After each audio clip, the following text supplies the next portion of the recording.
Good evening. I'd like to call this public hearing to order. I know that we have other colleagues that will be joining us, but we have a lot of folks that we're going to hear from this evening, so I wanted to respect everyone's time and get started. Tonight we'll hear feedback on some truly excellent candidates for council. My colleagues and I have interviewed all the finalists. Their commitment to public service and to this city is something that we all admire. As background, on November 6, 2018, President Pro Tem Stinziano was elected to countywide office. As is stated in our charter, the City Constitution, Council has a duty to replace those members via an appointment. 56 members of the public raised their hand to serve this community. To all of those who have gone this far through this process, we say thank you. Thank you for your service, but certainly thank you for your sacrifice, even in this process. This pool of candidates is amazing, and through the engagement that we have seen so far, I think the community knows that.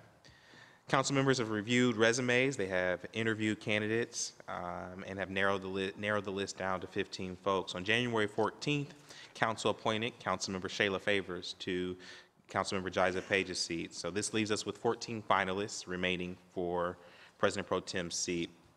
This is the second ever public hearing on an appointment. Council is opening up this process to be more transparent and inclusive. Tonight is to let the public hear what we heard in our executive session and from our previous community conversations. This hearing is an opportunity for council to listen and get feedback for the appointment to President Pro Tem Stinziano's seat. As for the agenda tonight, as in the last hearing, finalists will open up by providing 3 minutes worth of remarks. Finalists will be called in the alphabetical order as seen on the agenda.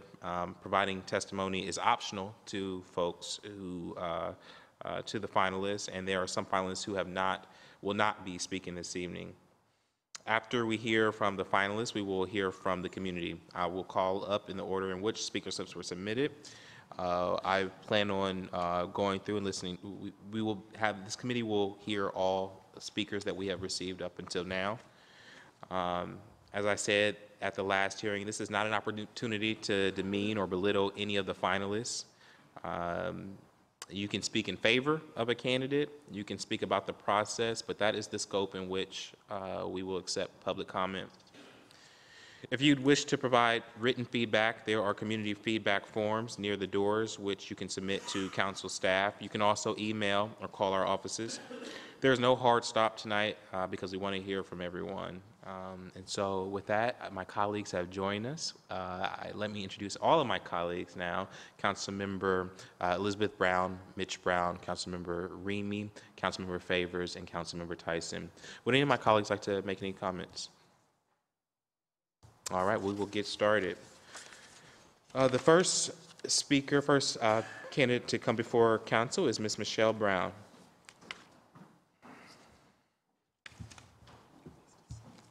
Thank you. Welcome back to council. Good evening. Thank you, Council President Hardin, Council Members Brown, Favor, Remy, and Tyson. It's a pleasure to be with you here tonight to speak with you and also to speak to our community. Before I share why my professional experience matters in this job, I wanted to share a story about my mom that I think really illustrates why I'm here, who I am, and why I'd like to be your next colleague on Columbus City Council. We didn't have a lot of money growing up.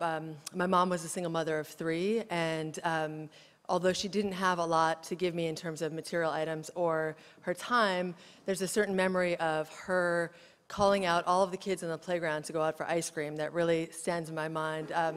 Basically, we lived in the housing projects where there was one park in the middle of all of the buildings, and we'd be out playing in the summer, and she would call us out from the window, and we'd all kind of gather up and go out to get a sweet treat on a hot summer night. And my mom showed me through her generosity, that even when you don't have a lot, it's important to give what you do have.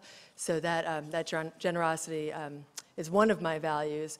But also she taught me perseverance. She went back to school at age 44 to become a nurse as I set off for college. So that perseverance and that generosity are 2 of my most important values and what I bring personally to this work.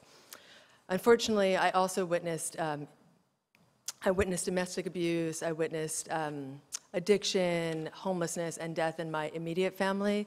And though I wouldn't wish those experiences on anyone, they fuel my desire to commit my life to affecting change. So that is another aspect of my life that helps me understand the challenges that our community faces. Professionally, as many of you know, I have led Local Matters for the past 7.5 years and worked for 22 years in all aspects of the not-for-profit sector. Right now, my work at Local Matters is focused on food education, access, and advocacy. Whether we are helping people to further stretch their dollar or we're helping people, preschoolers, helping them set up for a lifetime of healthy eating habits, we meet people where they are. We also work with people who are experiencing life-changing moments, whether they've just been diagnosed with type 2 diabetes or they're recovering from substance use disorder. We're able to help people regain control of their health and make positive choices in their life.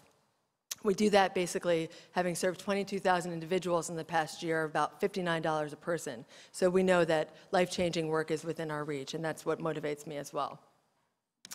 So this work connects us through food, but it also connects us to the most important issues of our city, whether it's affordable housing, transportation access, chronic disease, sustainability, early childhood education, or economic development. Our work touches on all these factors and provides additional experience for me to support people in our community. I also work in the governance process, helping lead our board members in achieving mission, understanding what people's diverse strengths are and how they can contribute to achieving vision and action. Pretty adept in the, as well in finance, and feel like that's a skill that I would bring to this work. No matter what I was working on, I would work with this team to fill gaps, no matter the area, and I thank you so much for your service and your consideration of my candidacy. Thank you, Ms. Brown. Thank you again for coming forward. Next speaker is Ms. Lourdes de Padilla here. I know that she said she may be running behind. We will call Lourdes up when she gets here. Next speaker to come before council is Nancy Day-Achauer. Ms. Nancy, welcome back to council.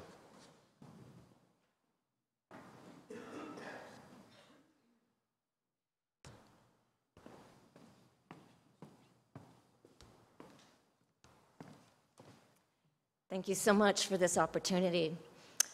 I want to share why I want to be a member of Columbus City Council. It's because I am passionate about working hard to make life better for everyone.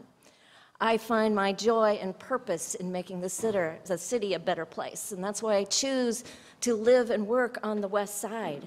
I'm surrounded by opportunity, but I'm also not content to simply help those who are in my immediate neighborhood. My years of experience working in business management and corporate administration in the San Francisco Bay Area, and my 6 years of community advocacy and grassroots organizing in Columbus around the opiate epidemic, homelessness, food insecurity, senior services, and community development can benefit the entire city. My direct engagement in the community enables me to learn about unmet needs, and then I work towards alleviating them. I saw the impact of opiates in the city, and particularly on the West Side, and formed partnerships to bring prevention, education, and harm reduction to communities. And I travel all over the metro area working with groups to educate them and help them discern how they can respond to the opiate epidemic in ways that are appropriate for their context. And I have stood on the corner of Harris and Sullivan, talking to drug users and handing out Narcan and fentanyl test strips. I do the gritty work of serving our city. I respond to the needs of our homeless neighbors by serving on a team that opened a homeless resource center on the West Side 15 months ago using only donations and volunteer labor. And when I learned about older adults on the Hilltop lacking the services that are available elsewhere in the city, I started the Hilltop Senior Services Initiative, which resulted in the launch of the Hilltop Village program to help seniors age in place. When I discovered that the 43228 and 43119 zip codes on the far West Side did not have access to food pantries and free produce distributions, I partnered with others to bring a free year-round produce market to the community. I've been doing all of these things for years in addition to my day job, and I do it by creating partnerships and building relationships. I'm a good fit for the Columbus way. Lastly, if appointed to council, I will also add a new dimension of diversity to the council.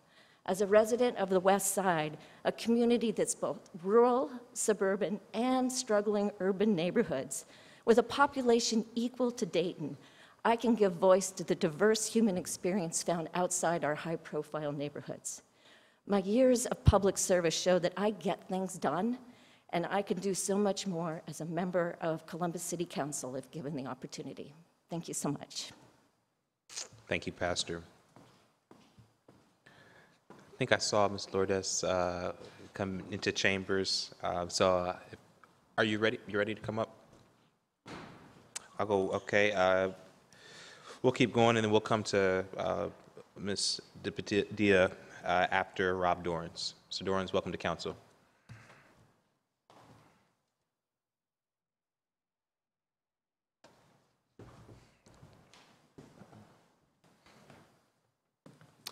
Evening. Good evening. President Hardin, members of council, thank you again for the opportunity to address you this evening regarding my interest in serving on Columbus City Council. It's truly an honor to be named one of the finalists for this position. And when I had the opportunity to address this body last, I spoke about the challenges facing our city due to our community's growth.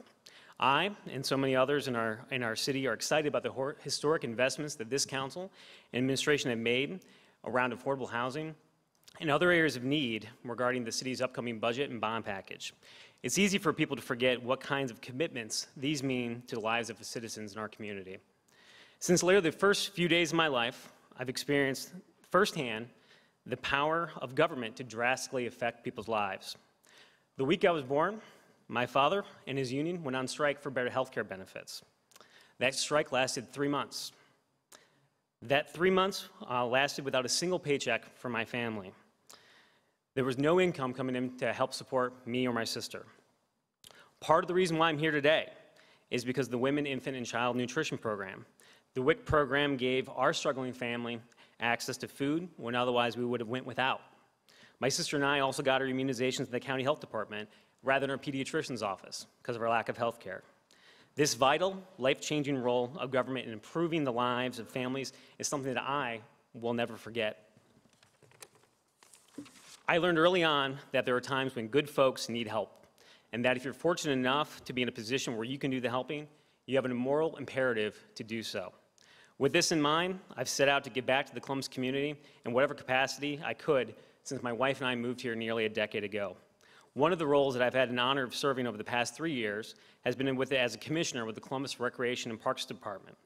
This department does a tremendous amount of human services work in our community, from providing summer meals to children in low-income neighborhoods to assisting seniors with vital community programs. Rec and Parks is a pillar of the human services world here in the city of Columbus. In particular, I've been proud to work with the department and its staff on the implementation and expansion of the Application for Purpose, Pride, and Success program, also known as APPS.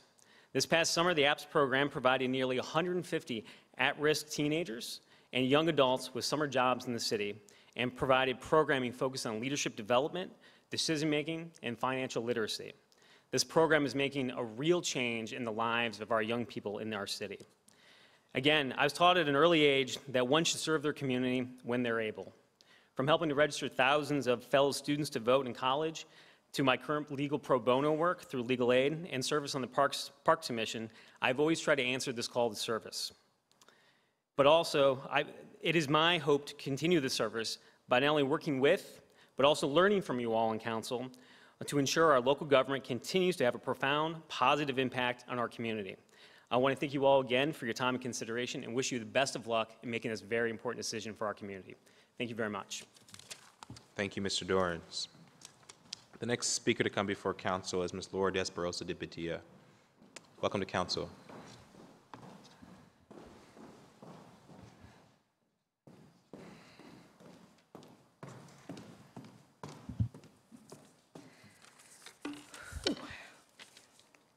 Good evening. I want to first thank council for acknowledging my family during this difficult time. I appreciate all the good wishes that you all sent me. When I thought about this evening, I thought, I'm going to play to my strengths and I want to tell a story. It's probably one that some of you are familiar with. It's a parable called The Cathedral Builder. There was once a traveler. In most of these stories, it's usually a man. In my story, it's a woman. And she was seeking enlightenment and truth and peace, and she traveled around the world. And she came upon a village, and there was a lot of excitement, and there was a lot of energy, and she was very interested, and she came across some big bricklayers. And she came to the first bricklayer and said, "Excuse me, sir, what is it that you're doing?" The bricklayer was frustrated and said, "Can't you see I'm laying bricks?" Came to the second bricklayer and said, "Excuse me, what are you doing?" Bricklayer said, "I'm building a wall." She went to the third bricklayer, and the bricklayer said, she asked, "Excuse me, what is it that you're doing?" He looked her square in the eye and smiled and said, "Can't you see? I'm building a cathedral." And I realized that in my life and in my life's work, I have been the traveler seeking peace and enlightenment. I've been the bricklayer who's just laid bricks and not really understood why. And sometimes I've built walls, not in the context in which we think of it now, but with a greater purpose, but not really understanding my piece in it. But I've realized that my life's work, the work of this council, the work of building communities, the work of giving people opportunities, is really about building cathedrals. It's about having a greater vision and purpose and working towards it, and knowing that you may spend your whole life working towards it and never, ever see it reach its end goal. Every day across your desks, you have important critical decisions that come. Zoning variances that change the fabric of a neighborhood. You have safety issues that literally you're thinking about the lives of our children and our citizens. You think about integrity and equity. You think about the partners that we work with and how we hold them accountable. And now you have the greatest decision of all, because you get to decide who joins this team, if they're going to be a bricklayer or a cathedral builder. And my promise to you is, whether I sit in that seat or outside of these walls, that brick by brick, I will build this cathedral with you. Welcome, Shayla, Councilmember Favor, Councilmember Tyson, President Hardin, Councilmembers Brown, and Remy. Thank you for this opportunity, and thank you for allowing me to work and serve with you. Thank you, and certainly still your family's lifted in our prayers. Thank you. The next speaker to come before council is Mr. Albert Anderson. Edmonson, I apologize. How are you, sir? Welcome to council. Welcome back to council.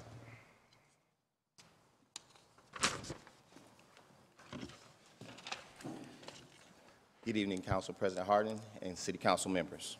As we celebrate Black History, Dr. King once said, "I neither started the protest or suggested it, but I simply responded to a call from the people to be a spokesman." As a young man growing up in public housing in Agler Green, Sullivan Gardens, and Pondexter Village, I learned the value of hard work. My mom was 26 years old with 4 kids. As I was the man of the house at 12 years old, I began to have to take care of my brothers and sisters and people in the neighborhood. Also, I then attended East High School, where I ran into a principal by the name of Mr. Ed Willis, who told me as I was walking down the hall that you're going to be somebody, young man, as a freshman. He shared with us freshmen that we had a lot of opportunities that's going to come ahead of us. I then decided to go and join the Army, where I had to find a way to help pay for college. I joined the Army Reserve, and I attended Finley College as my freshman year. As most public housing students or people who come out of public housing, I had to drop out of school. I didn't let that stop me. I was later called to the Persian Gulf to serve my country in the Gulf War. And then, as I came back, I opened my business up, which is a barbershop, in the community in which I grew up in. And after being in business for over 5 years, I began to see African-American men and women in our community have diabetes, and our African-American men prostate cancer. So I joined forces with the American Heart Association, American Diabetes, and American Cancer Society to help provide services in our community to help people throughout the city. And I became a spokesman. Currently, right now, I serve with Celebrate One as a voice for babies that are dying in our community, educating the neighbors and families that throughout the city.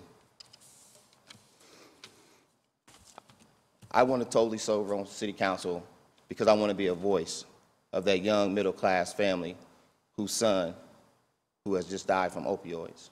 I want to serve on city council to be that voice of that young African-American woman whose son just was gunned down by gun violence. I also want to serve as a voice for new Americans that are moving into our community, to give them a voice on city council. I also want to serve for small businesses who are the backbones of our community. I want to be the voice of the homeless family that's walking the streets at the night. I also want to be the voice of the young girls who are being trafficked up and down Cleveland Avenue. They need a voice. In 2016 was a great year for me. I received 2 awards. The first one was the Jefferson Award, which is the Nobel Peace Prize of Public Service. The second one, I was the first and youngest African-American male that was inducted to the Ohio Veterans Hall of Fame. I'm Black history. Today, I stand on the shoulders of the first African-American man that served on city council, Reverend Pondexter. And now, he's just like me. He's loved to serve others. I will serve this city and council just as I've served my country, with honor. Thank you. Thank you, Mr. Edmonson. Thank you for your service. Next candidate to come before council is Ms. Catherine Girves. Ms. Catherine, welcome back to council.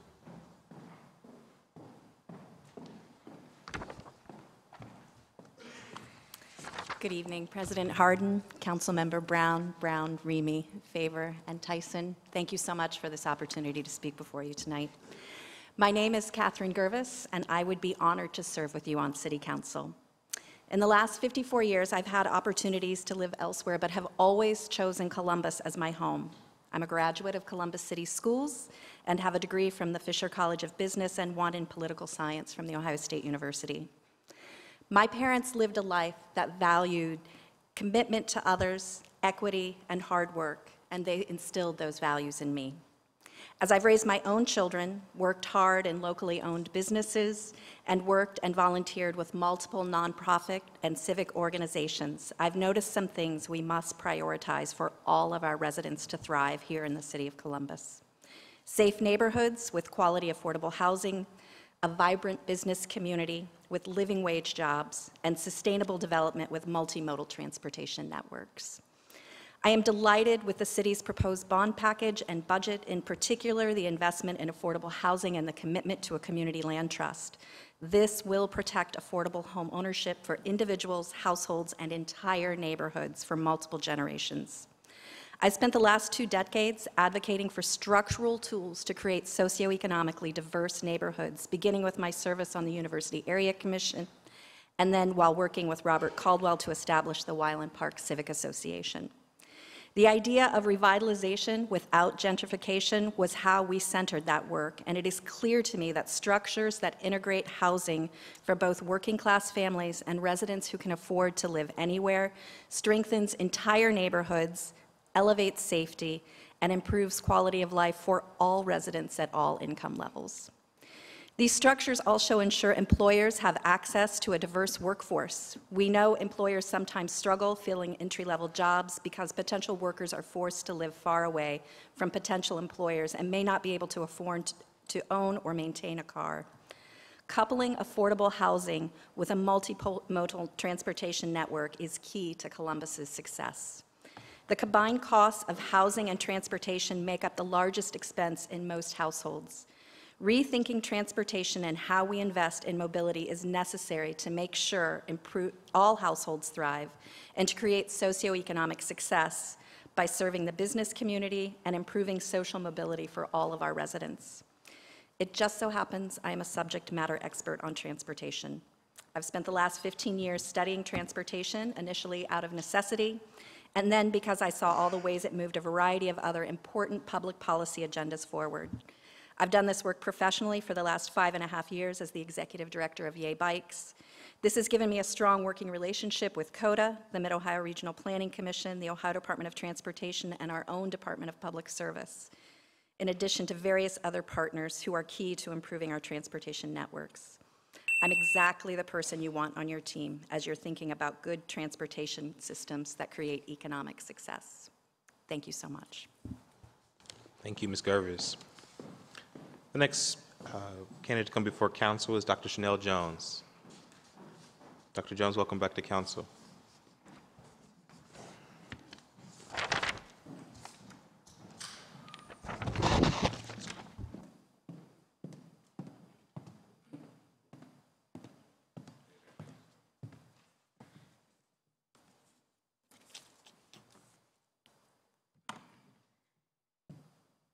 Good evening, members of City Council.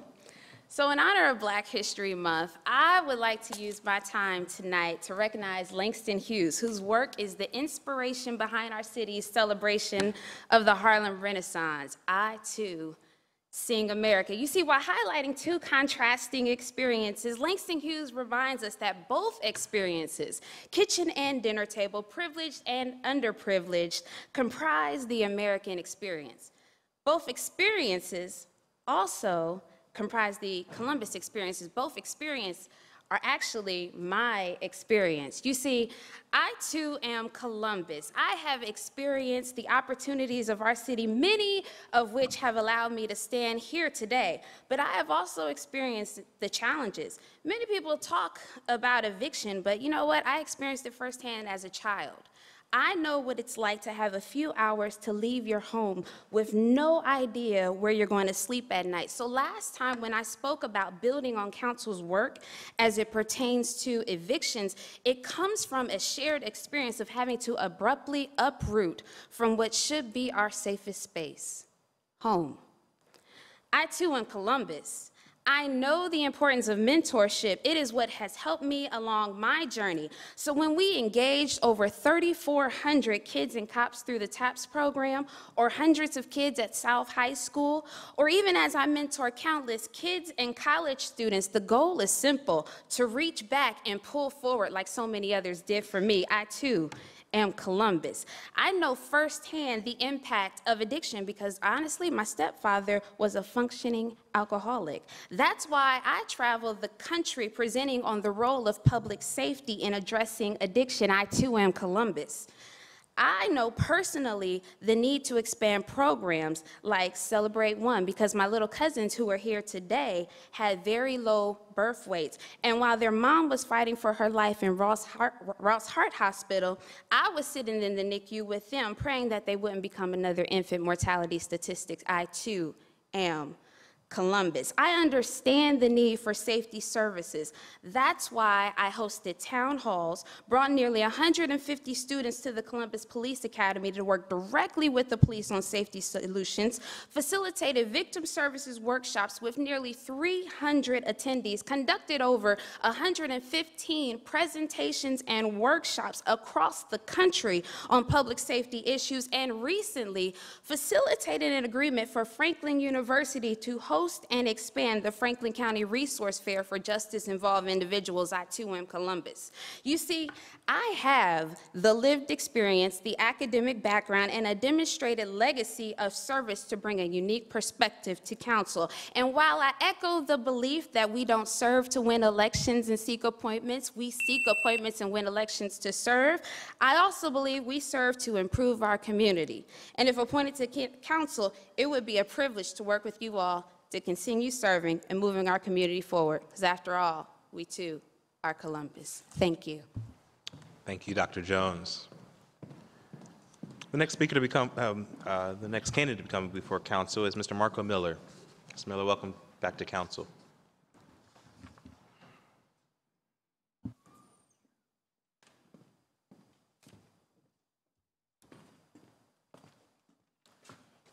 I have a voice tonight. Thank you.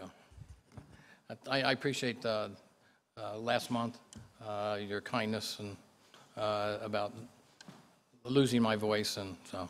But President Hardin, members of Columbus City Council, thank you for allowing me to speak with you this evening. My name is Marco Miller.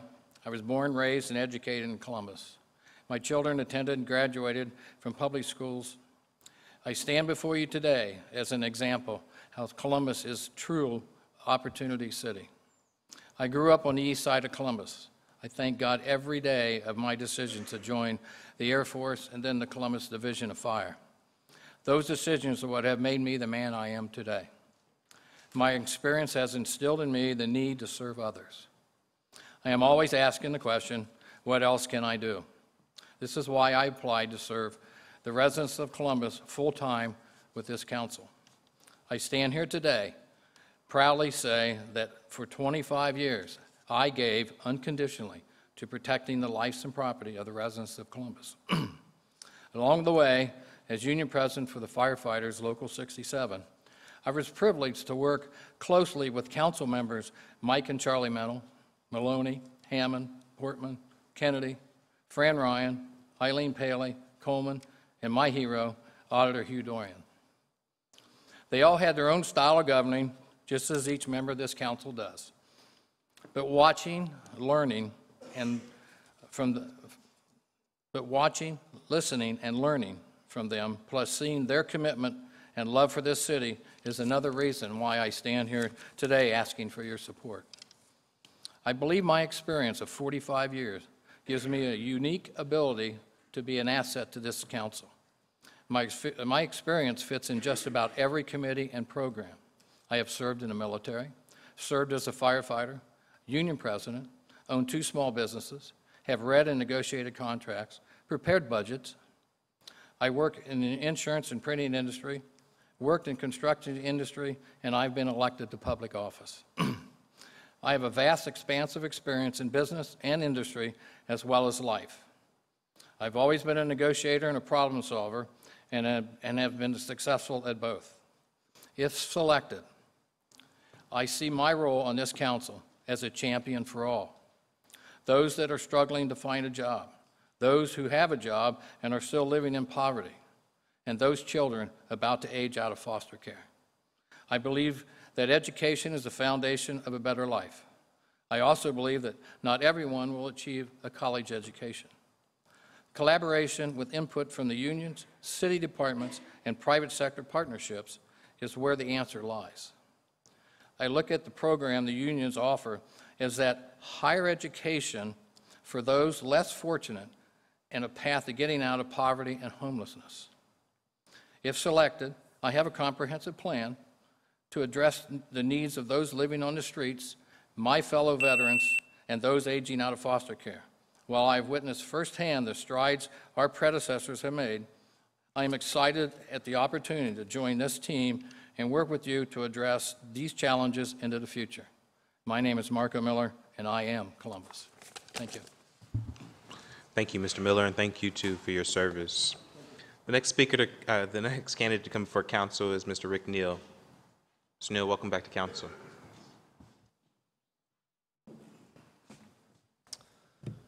Thank you, Council President Hardin, and to all members of council for giving me the opportunity to speak tonight.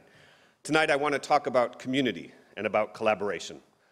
Growing up in a middle-class household in suburbs of Chicago and Milwaukee, I was part of the dominant culture, a vast community that I didn't even know I was part of.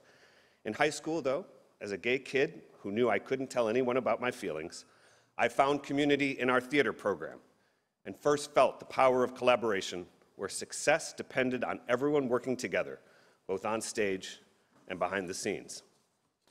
In college, I found a new community of queer, questioning, and allied kids who helped bring me out of the closet.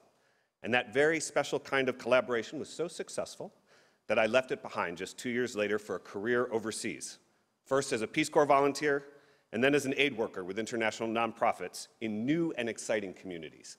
In Morocco, where I learned to speak French and Arabic, and in Central Africa, where I learned the true meaning of resilience from women and men forced to abandon their homes and livelihoods due to violence and persecution.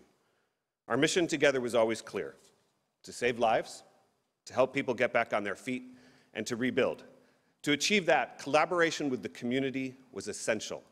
Essential because it was the embodiment of the principle that even those who seem the most helpless have a voice and have the right to guide the efforts of those who want to help them.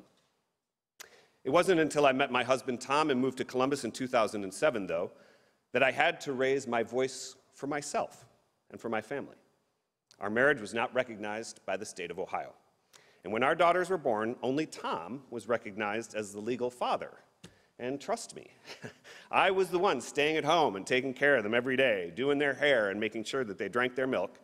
I knew I had something to fight for. And in the fight for marriage equality, collaboration with our straight allies, including many people in this room tonight, got us to that point less than 4 years ago where we won, where our marriages were recognized and our legal relationships with our children secured. And now, since the 2016 election, new communities and a new need for collaboration have sprung up. I ran for Congress this past year feeling the power of collaboration to stand up and speak out against assaults on our health care, our livelihoods, and our democracy itself. That's why I was so enthusiastic about this opportunity to join you on this council to continue that work. Columbus is a complex mix of communities, and it is collaboration, also known, of course, as partnership, that is at the heart of the Columbus Way. With all the opportunities for equitable growth, to lead the way on new technologies, and to demonstrate how we overcome racism and discrimination to thrive together, I would be very proud to join you in helping to foster and guide the collaboration that my life and experience has taught me is the way forward for all of us. Thank you very much. Thank you, Mr. Neal. The next candidate to come before council is Mr. Sam Shim. Sam, welcome back to council.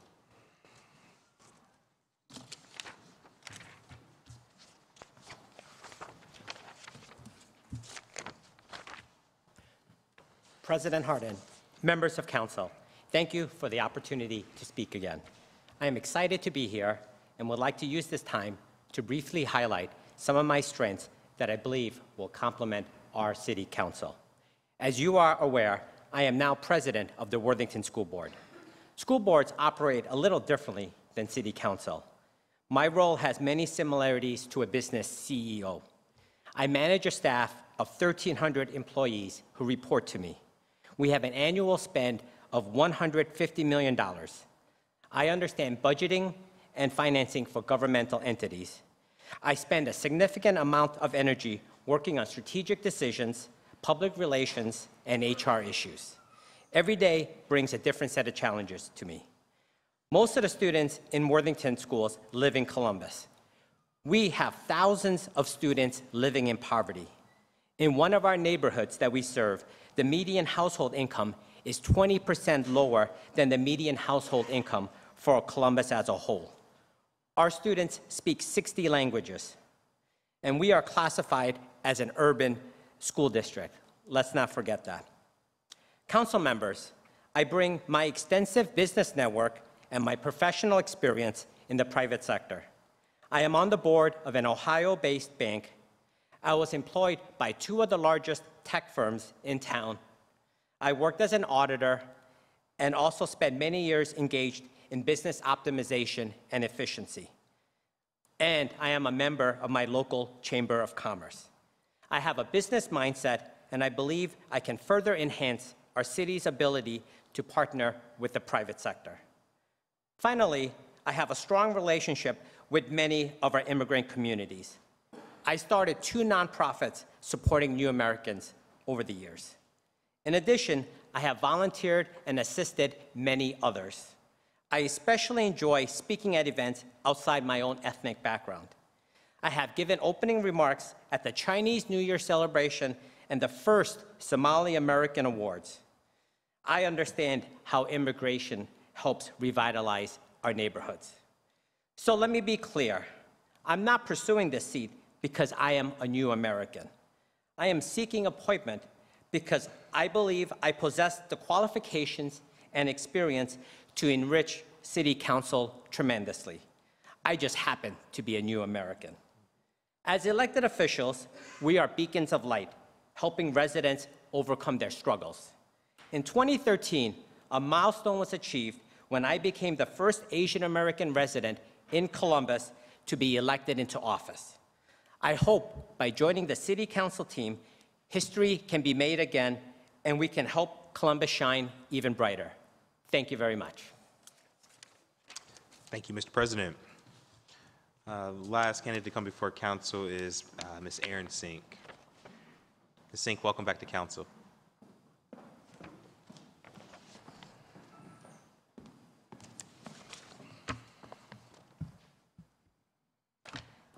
Good evening, Council President Hardin and all members of Council.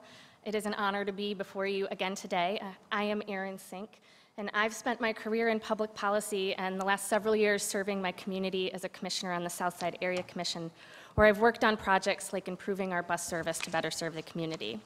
I've also worked on initiatives like the Anti-Human Trafficking Task Force, where I see every day the effect our policies have on people's lives and the difference we make when we ensure that people are at the heart of our decisions.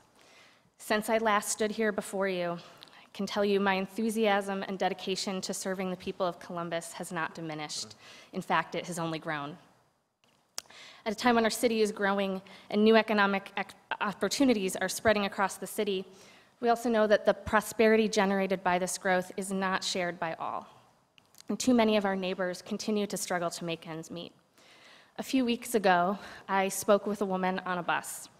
She was carrying a large suitcase and trying to corral her 4 small children.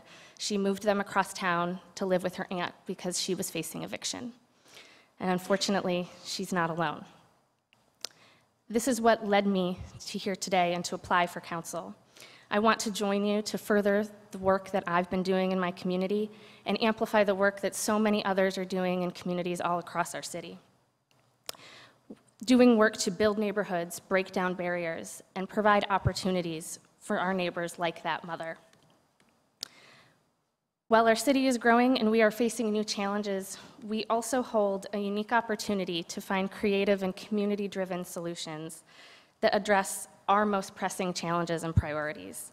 These priorities include things like living wage jobs, affordable housing, mobility, and health disparities, and to do so in a way that increases equity and opportunity for all of our residents. I know what people and communities can accomplish together. And my promise to you and to the people of Columbus is that as a member of council, I will remain deeply committed to engaging people in communities wherever they are. I believe fundamentally that the people of Columbus are our greatest strength. They are what makes Columbus great. There's so much wisdom and diversity in our people, and I know that we build the best solutions when we engage many voices and leverage their diverse experience to move Columbus forward to a brighter future together for all of us. I want to thank you for this opportunity to be a part of this process and tell you that I do want to join you to work in partnership with all of you and so many more across our city to advance our shared goal of a Columbus where every person, regardless of where they live, has the chance to achieve their brightest possible future. Thank you very much. Thank you, Ms. Synk.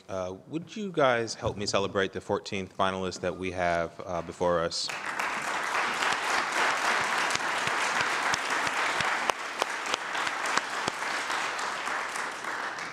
The caliber is certainly on display this evening, but their experiences that you see in their resumes and their work experience in our communities is evidence of good things happening in our community and good people stepping up. We're going to move to the public testimony portion of tonight's hearing. There are 31 speaker slips in front of me. I am going to call out 3 at a time. And so that you can kind of be queued up to know who's coming next. So the first speaker to come before us will be Ms. Barbara Clark, followed by Robert Keyes, followed by B.J. Hicks. Ms. Barbara Clark, welcome to council. Just a reminder that you have 3 minutes. You can state your name, your address, and any organization that you represent.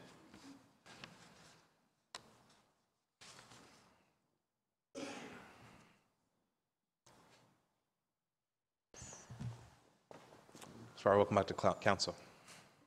I thank you for having me. Priscilla Tyson, Favor, President Hardin, Brown, Remy. When I was asked to speak for Al, I was like, me? You know, but then I thought, why not me? I've been knowing Al. I've been in the community for a long time. I've seen Al go through the obstacles that he talked about to become the great man that he is.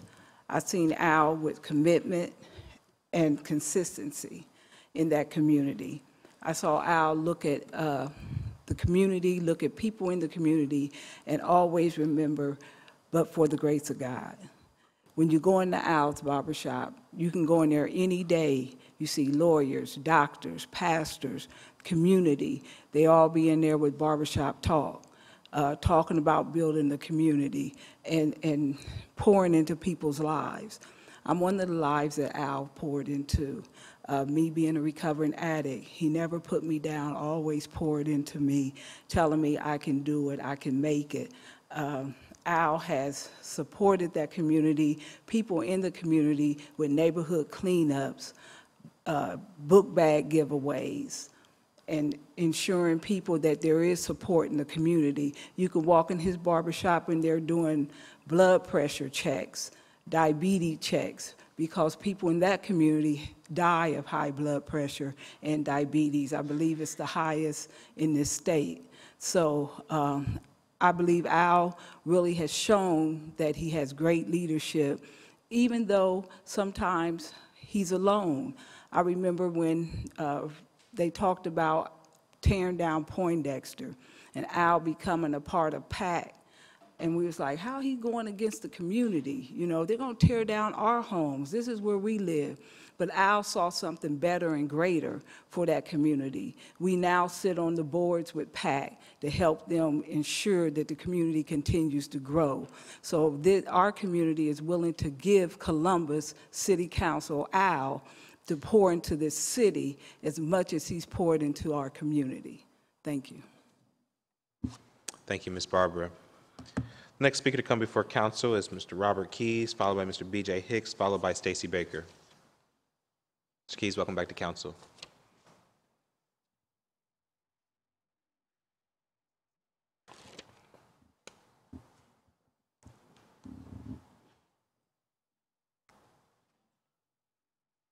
President Hardin, distinguished members of council. My name is Robert Keys. I'm the pastor and the founder of the Refuge Temple Church of Christ, located in the south side of Columbus, 555 East Moeller Street. I'm here to actually offer my support for my friend and one of my greatest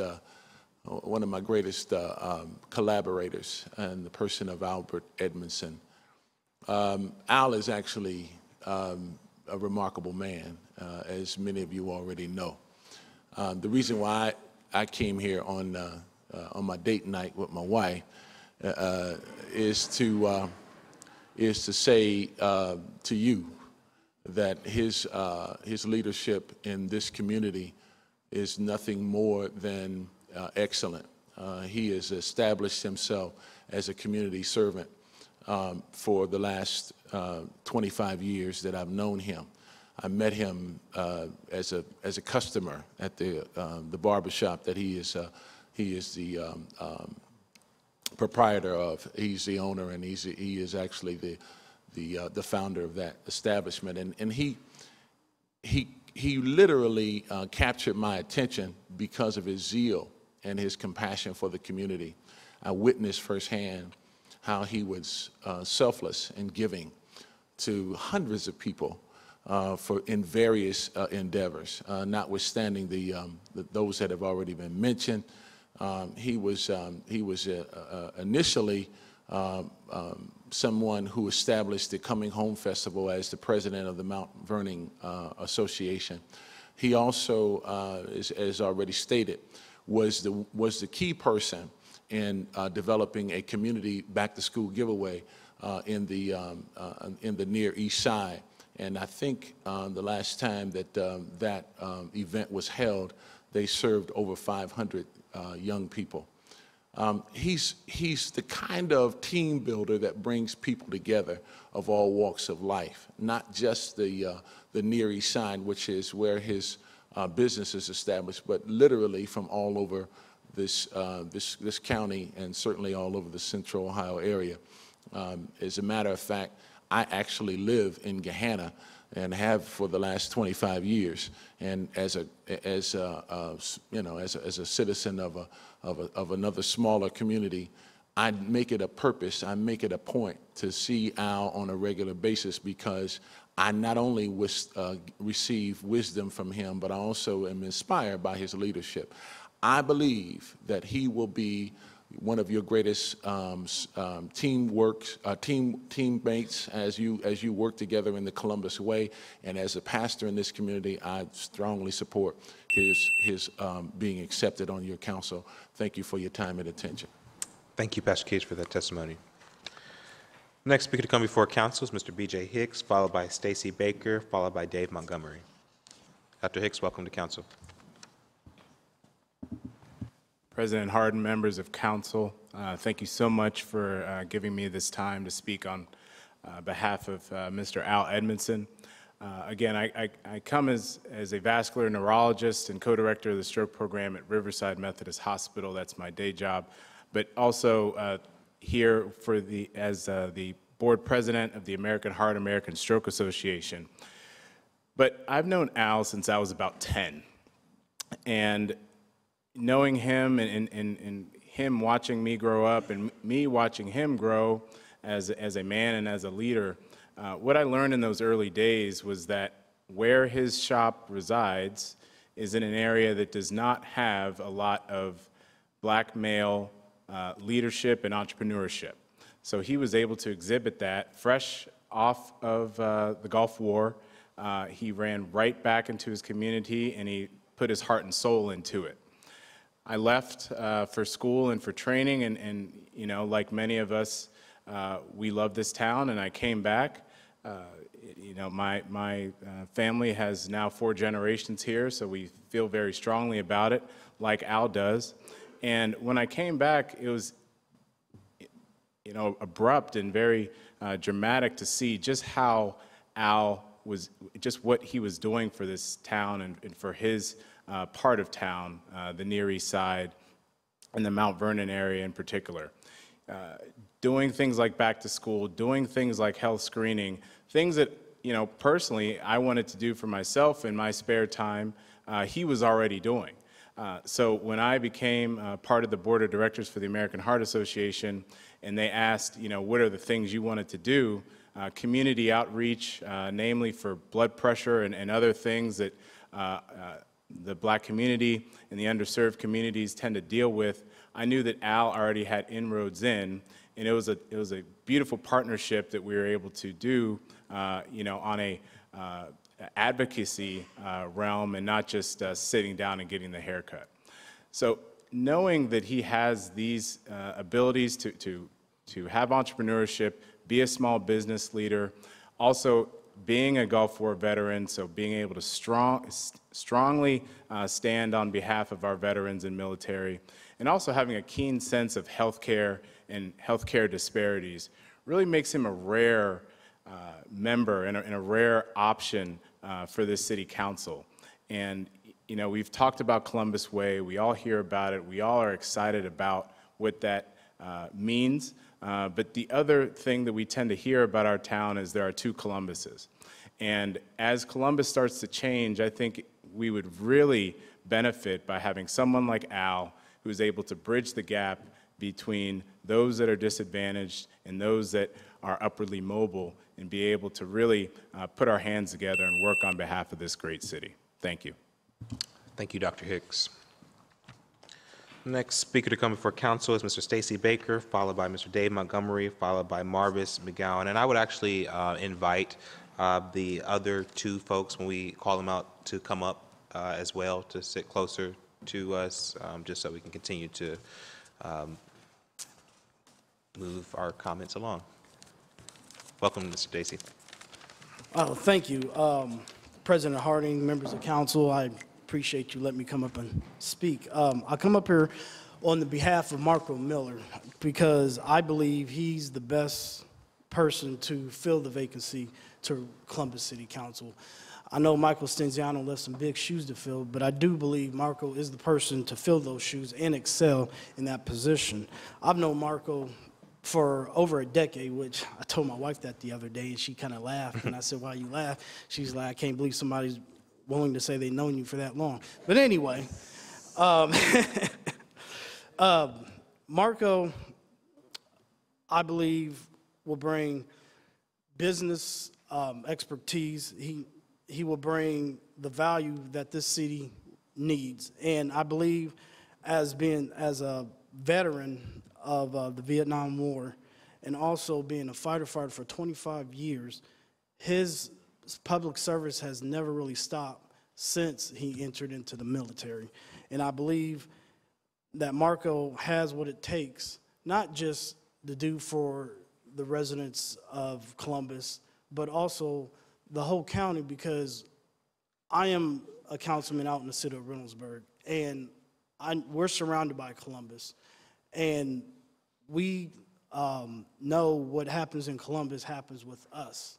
So to be able to have that link here with council will be a great asset, not just for Reynoldsburg, not in Columbus, but also Westerville, Worthington, and Groveport. And I'm going to say this one more thing, and then I'm going to sit down, is the fact that Marco has been a longtime resident of here in the city of Columbus. He knows every area of the city of Columbus. He knows the greatest needs of the city of Columbus. He knows the areas that's been thriving, the ones that need help. And I believe that he can bring an aspect to council to help the city of Columbus continue to grow, and not just the areas of economic, but also of culture and development as well.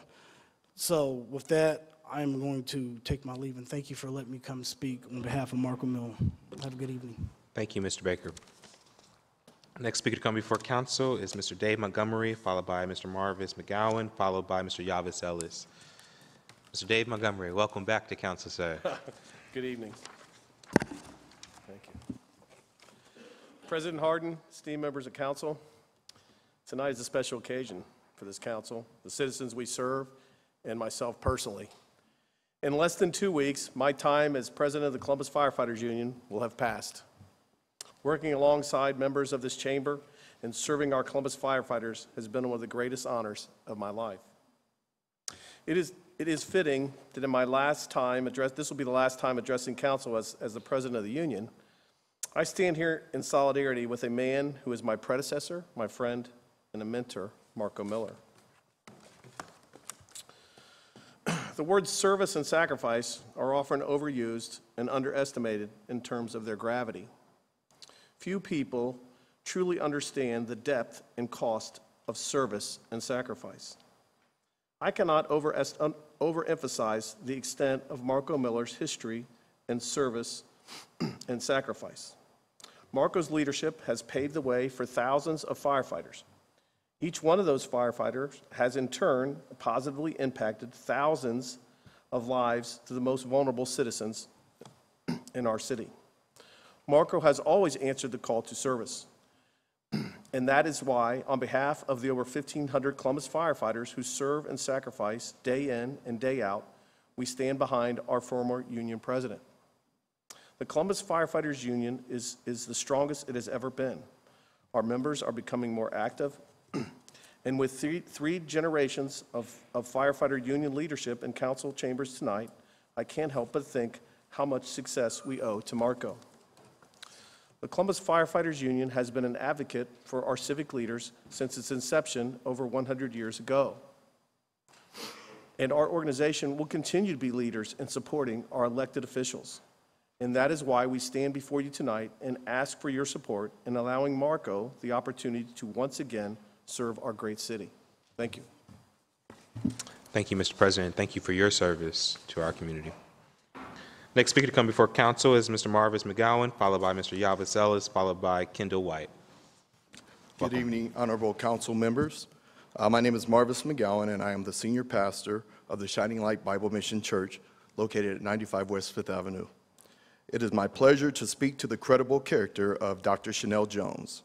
I've known Chenelle for nearly 30 years, as our families are very close. On a professional level, I have witnessed remarkable growth, achievement, and accomplishment in Chenelle throughout the years, witnessing firsthand her extraordinary dedication to pursuing higher education and employment. I've seen her commitment to strengthening communities and bridging gaps between people of various social, economic backgrounds and ethnicities. We've worked together to correct disparities within our great city. In her previous role as a professor at Ohio Dominican University, she orchestrated several town hall discussions and symposiums to address racial tensions, disparities, and tolerance. I've witnessed Dr. Jones convene over 1,000 students and members of the public to shine a light on criminal justice reform. Taking all of this into consideration, in addition to her kind heart and genuine commitment to bettering the lives of others, I am confident that the skills and abilities Dr. Jones possesses will allow her to not only perform well, but more importantly, drastically improve the lives of Central Ohio residents. Dr. Jones's remarkable talents in management, strategy, education, criminal justice reform, and public service make her unequivocally qualified to serve in the capacity of a city leader and council member.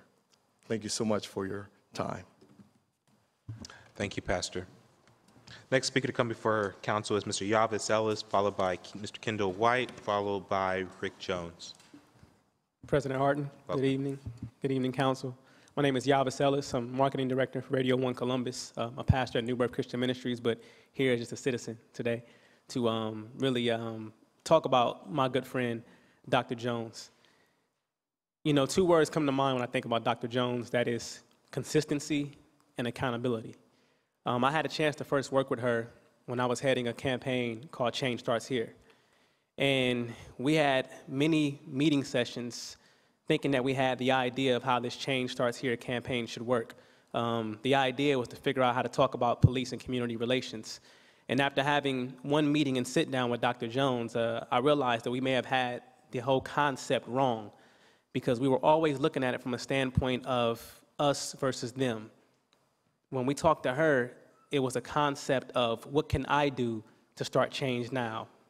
And so with that concept, we've seen consistency in every single area of the work that she did in that space. I had a chance to sit down in one of her classes at Ohio Dominican when she was a professor there, and that resonated with her students. There was no talk of us versus them when it came to community and police. It was more talk of what I'm going to do to be able to change the conversation. We begin to see that resonate throughout the state as we begin to travel and film. And she may not even know this, but it was infectious to our campaign. Outside of that, when we began to work on our town hall forums, she did something that was very different than a lot of town hall forums that I've seen. She allowed people to come and speak and talk about the issues and what was going on, but she challenged them to create action plans that day that can be implemented into the community. And so again, her consistency and her accountability was something that resonated through every single area that she touched. Last but not least, recently, I've been raising my goddaughter. She's 17 years old. Teenagers are crazy. She came home one day from school on a Monday and goes, "Dad, I have to go to a college or at least go to your job and shadow you for a day this Wednesday." And I go, "You got to go to a college visit this Wednesday, and I got to schedule it today." And so I called Dr. Jones and I said, "Listen, I'm in a bind. My daughter has to go to a college, and it's Wednesday." Now, mind you, it was Monday. The next morning, Dr. Jones had sent me a full itinerary for my daughter to be able to go to Ohio Dominican University to do a college visit. And it was one of the greatest experiences my daughter had had. And so again, that showed consistency and accountability. Dr. Jones is selfless. She has an agenda that's not her own, but an agenda to see everybody rise above the status quo. And I believe that she would be a great asset to this council. Thank you. Thank you, Pastor Ellis. Next speaker to come before council is Mr. Kendall White, followed by Mr. Rick Jones, followed by Ms. Nursa Goins. President Harden, council members, I want to thank you guys for the opportunity to speak. I'm a recent college graduate from Ohio Dominican University, so Dr. Jones was my professor. I can speak hours on Dr. Jones on the impact she had in my life, but I'm going to keep it short to 3 minutes. Being a first generation college student, being on Ohio Dominican's campus, at first I was lost, I was confused, I didn't really know what to do. I chose criminal justice as my major, just picking a major. Had no idea. I thought it was going to be like CSI or something like that. No, wasn't like that. I was ready to give up. I was ready to transfer colleges. I was ready to move back home and enlist into the Army. But then I came across Dr. Jones. The way she carried herself, the way she spoke to me, it wasn't a professor-to-student relationship. It was more of a friend-to-friend relationship. She was more than a mentor. She was an inspiration to me. She drove the class to focusing on service and also academics. She always had plenty of community service events for us to attend, and it only took the extra effort to actually go attend and give back to the community. She drove that into my head so much and inspired me to do it all the time, not just for extra credit, but just because I wanted to, because I seen how much of a leader she was in the community. Being around Dr. Jones, her energy spread it to the classroom. A lot of people think of college classes boring, you take notes and you leave. With Dr. Jones, it was interaction. It was constant debates, it was constant information, and she was the only professor to really focus on the Black history aspect of college. And of course, that made me so intrigued. So Dr. Jones boasted upon us to always be better, always go shoot for the moon. If you fall short, you'll fall on the stars. And I really want to have the opportunity to thank her because she did so much for me, and she inspired me to be involved with my community as well. She opened the doors for me to be involved with the Columbus Urban League for Young Professionals, and now I have the opportunity to really give back to the community myself. She paved the way for me to actually obtain my Bachelor's of Arts in Criminal Justice, and now my plan is to shoot for the moon. If I fall short, I'll land on the stars. So now my plan is to take my community service, give back to my community, which Dr. Jones gave back to me, and also be an inspiration to young African Americans that are coming up from similar situations as myself, and then I can help them and mold them as Dr. Jones did for me. So thank you guys. Thank you, Mr. White. The next speaker to come for council is Mr. Rick Jones, followed by Ms. Goins, followed by Larry Carey. Again, we invite you guys to come forward just so we can keep moving. President Hardin. Welcome. City of Council members. It's a privilege and honor to be here today, truly. My name is Richard Jones. I am the executive pastor of one of the fastest growing churches in Columbus, Ohio, which is City of Grace. I attended Beechcroft High School where I graduated, and I got a scholarship to Akron University. I established my family here, and I've been working in the community ever since. And I'm here to endorse and support Dr. Chenelle Jones. She is an amazing person. I want to talk a little bit about her character, her commitment, her competence, and her compassion that she has for our community and our great city. She's amazing. When you talk about her character, she's someone that just has high integrity. She's honest, and she says what she do, and she does what she say. And with that being said, she's selfless. You know, she's selfless when it comes to doing something that's not about her. She will do it even if it's not convenient for her. Just recently, about 3 months ago, we had a city town meeting, and me and Pastor Michael Young, we were scrambling around trying to get people to sit on a panel. We called Dr. Chenelle Jones, and immediately, with her influence, and she's a connector of people, she rallied judges and teachers and prestige people, and it was just an honor to have them there on our panel. And because of that, we had a lot of things accomplished, a lot of things done, and it's people that were there on the panel that attend our church now. So she's definitely a connector of people. When you talk about her compassion, it speaks for herself. She's been in the community for many years. I knew I was getting old when my wife said, you know, I know her. She was one of my cheerleaders. I said, oh, God, she was one of your cheerleaders. But she's a person that has great compassion. She works with the kids, and I work at JDC, Juvenile Detention Center, right now. And the ironic thing about that is I just left work, and there was a young man named Shannon, and he got in some trouble, and I talked to him, and I told him where I was coming to speak on her behalf. And I didn't know this, but she had a conversation with him, so I guess she is mentoring him without me even knowing. And this is amazing to me because a lot of people don't want to deal with the type of people that I deal with. But when he mentioned her name, I was impressed. So she's definitely a person of character, compassion, and I say this with all my heart. She cares about this community. She cares about the people that is vulnerable, that's voiceless, and she just gives great inspiration to everybody that's around her. You heard what the young man said that was in college. She's making a difference. She's making a difference, and I believe with her influence, her incredible work ethic, I think she'll be great for this position, and I endorse her. Thank you for the opportunity. Thank you, Pastor. Thank you. Next person to come before council is Ms. Ms. Goins, followed by Ms. Larry Carey, followed by Yvonne Jordan. Welcome to council. Good evening, members of City Council. My name is Neresia Goins. I am here to speak on the behalf of Dr. Chenelle Jones. While many may know Dr. Jones professionally, I am here to speak about her personal perspective because I am her cousin. When I was 5.5 months pregnant, I was diagnosed with pregnancy-induced cardiomyopathy and placed on life support. By 32 weeks, the doctors decided to take my twins via C-section on September 26, 2013. Not only did I give birth to 2 beautiful girls who are here today, I also had emergency open heart surgery a week later. During that time, I had a LVAD placed, which helps my heart to pump blood through the body. Our road here has not been easy. For the first several weeks of their lives, the girls were fighting for their lives in the NICU at OSU, and I was fighting for my life in the Ross Hart Hospital. And here is where I can speak about Dr. Jones personally. When the girls were in the NICU, I was unable to see them because I was in the Ross recovering from heart surgery. Dr. Jones, however, took time out of her busy schedule to sit with the girls every day.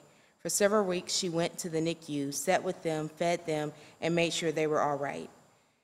She has been there for me and my girls, from purchasing their Easter outfits every year to throwing them birthday parties to showing up to their school to read. She has been there. There was even a time when I was abruptly rushed and admitted to the hospital due to my defibrillator firing, and while there, Dr. Jones kept my girls. Dr. Jones is not only a genuinely caring person. Once she identifies an issue, she strives to address it. Learning about my heart situation led Dr. Jones to spearhead and organize her sorority's Pink Goes Red event. This initiative was created to raise awareness about heart issues among women. While galvanizing her sorority, she organized a series of fitness events with nearly 200 attendees, and proceeds were donated to American Heart Association.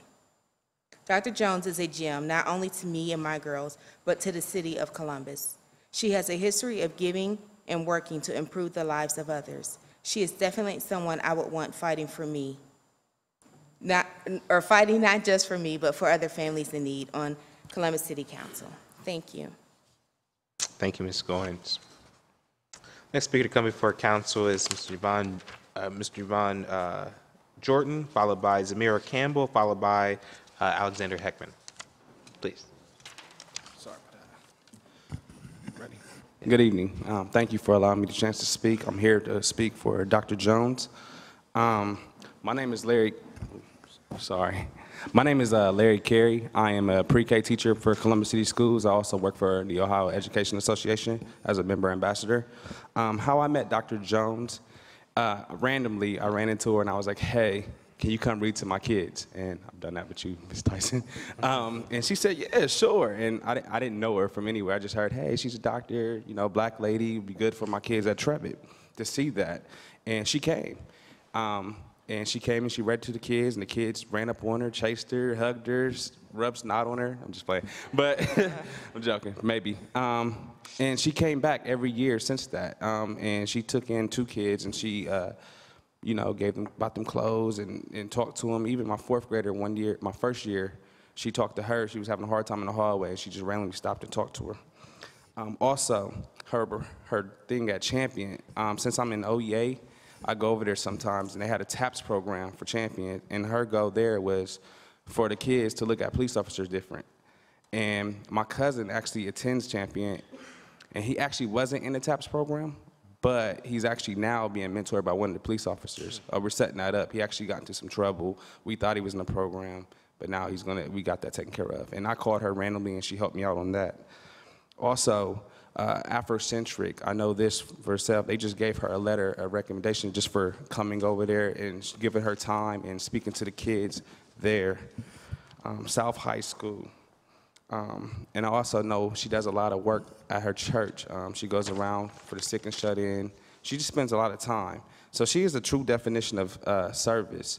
And let me say something else. I also work with Children's Defense Fund in the summertime. She came and she did a Harambe read aloud. I'm probably going to invite all y'all to come. Just close your eyes for a minute and picture her going, read aloud. And then, you know, we have the make yourself dance, you know. So she's a true definition of service. I appreciate her. I only known her for 2 short years. And anytime I call her, she usually give me 2 answers. I see what I can do or I'll be there. And she gets back and when she makes a commitment to something, she does it. And she does it well. So I think she'll be a great addition to the City Council. And thank you for allowing me to come and speak with y'all. Thank you, Ms. Carey. Next speaker to come before council is Yvonne Jordan, followed by Zamira Campbell, followed by Alexander Heckman.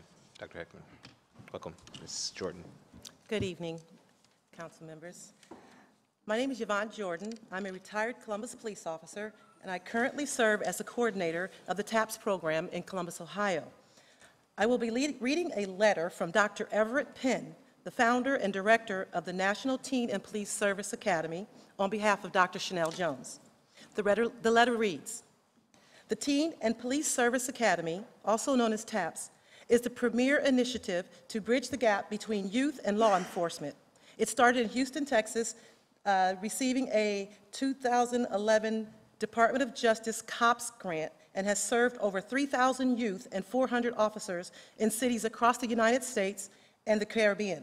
Since the very beginning, Dr. Chenelle Jones has been at the forefront leading this 501c3 nonprofit by providing the research and evaluation for this evidence-based program that reduces the social distance between the most at-risk, at-promise teens from 30% to 50%, according to a 2015 Journal of Juvenile Justice article written by Jones, Penn, and Davenport.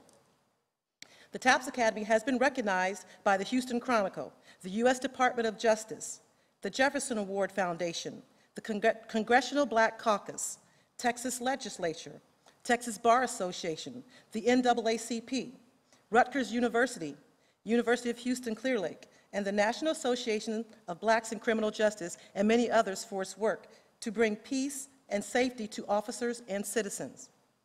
These recognitions would not be achieved without the research findings and literature by Dr. Chenelle Jones. From her time as a doctoral student at Texas Southern University through faculty appointments in her home of Columbus, Ohio, Dr. Jones exemplifies the ability to turn research into policy and practice. She is an asset for us at TAPS Academy on a national level and has taken that leadership to make Columbus TAPS Academy one of our strongest cities. She currently volunteers as the National Director of Research for the TAPS program. TAPS Academy Columbus has had approximately 275 students graduate since 2014.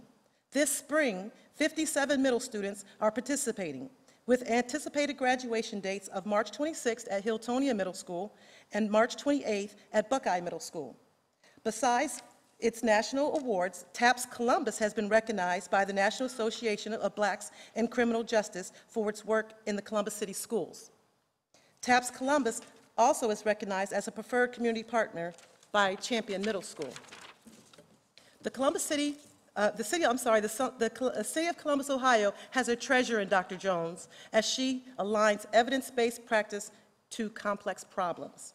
We look forward to continuing our fervent relationship with the Columbus Police Department through this champion of justice for all people, Dr. Chenelle Jones, as a city council member for the city of Columbus, Ohio. Sincerely, Everett B. Penn, PhD, Director, Teen and Police Service Academy. Thank you. Thank you, Ms. Jordan. Thank you for your service as well to our community. The next speaker coming before council is Zamira Campbell, followed by Dr. Alex Heckman, followed by Ms. Betty James. Welcome. Good evening. My name is Amira Campbell. I'm 16 years old, and I am a junior at the Columbus Alternative High School, where my current grade point average is a 3.831.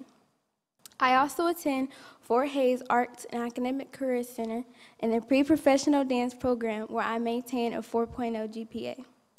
I also attend Theater Street Dance Academy, where I study the dance styles of ballet and point.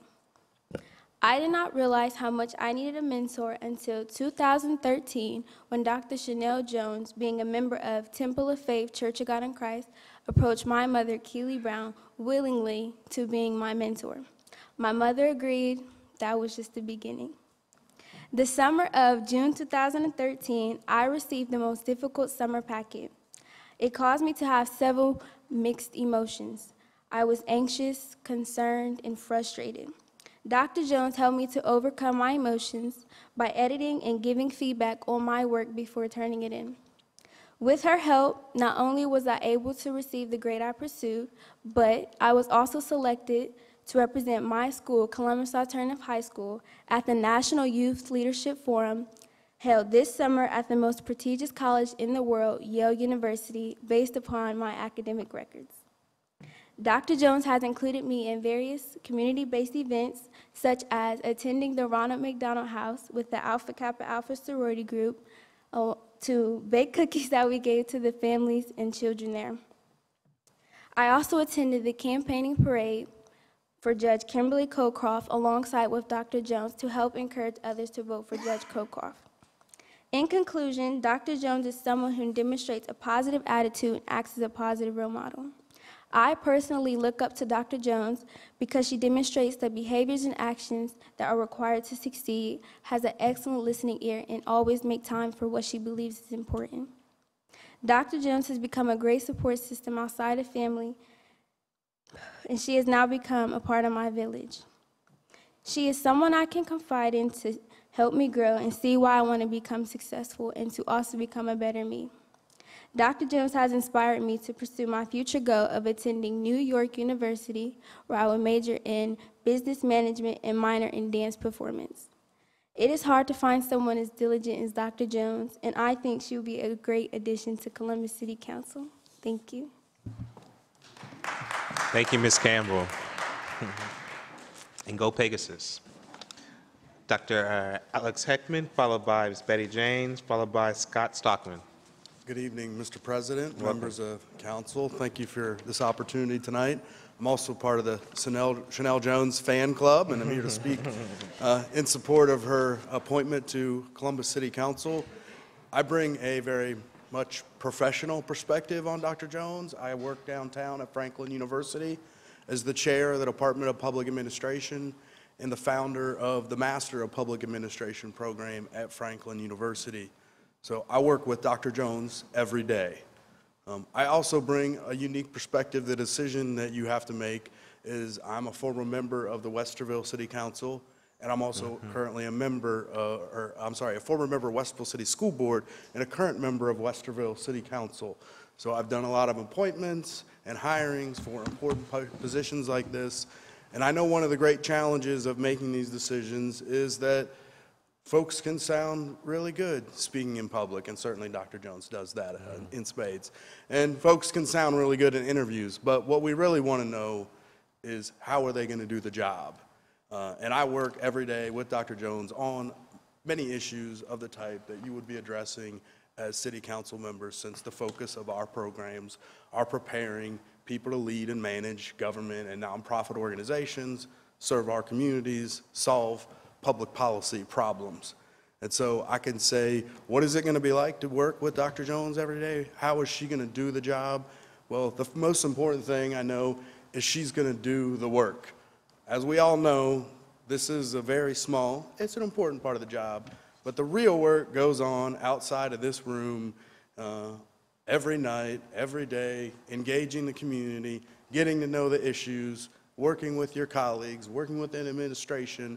And so you have to have somebody who's going to put in that work. And Dr. Chenelle Jones is definitely someone who's going to put in the work and energy required to be an effective city council person.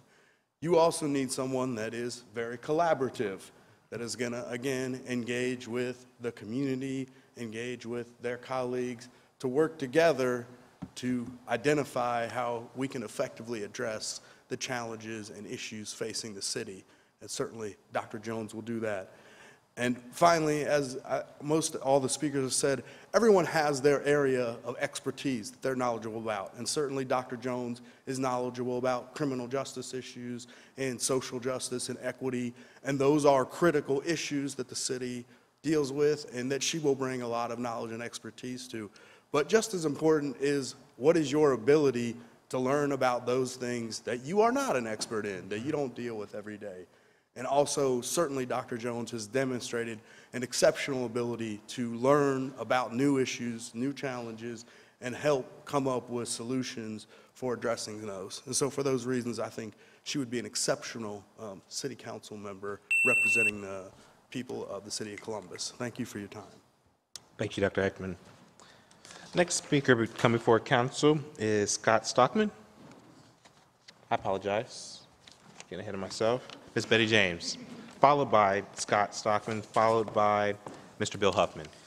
Good evening, Council President Hardin and members of City Council. My name is Betty James. I am the president of the Westgate Neighbors Association and a 37-year proud resident of the Hilltop. Let me begin by thanking you for tonight's public hearing. I'm so impressed by the quality of the candidates. I believe many of them would represent the city very well. All would bring unique life experiences, skill sets, and passion to the City Council. But tonight, I would like to tell you why I believe Nancy Day-Achauer would be a great addition to this body. As a community leader on the Hilltop, I've had the pleasure of working with Nancy over the past few years and believe she would bring a unique perspective to this council. One of the things that Councilmember Remy brought to this body was his experience working on the front lines of the Northland community. The population of the Hilltop alone equals that of Springfield. We need representation in a body in government from somebody who knows the West Side experience and knows the challenges of neighborhoods just like ours. I have never been more excited about the future of the Hilltop with the newly released tax incentives, with Morrissey designation of West Broad Street as a potential mobility corridor, West Broad Street Scape, the community plan. All would suggest that the Hilltop is at a tipping point. While I believe all City Council members strive to represent the entire city, it is a daunting task.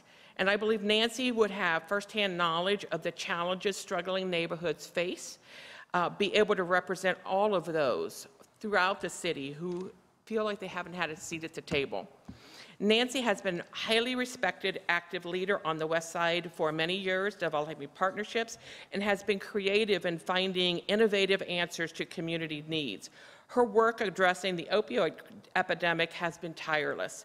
She helped to open Jordan's Crossing, a grassroots homeless resource center last year on the West Side, entirely with donations and volunteers without any government funding.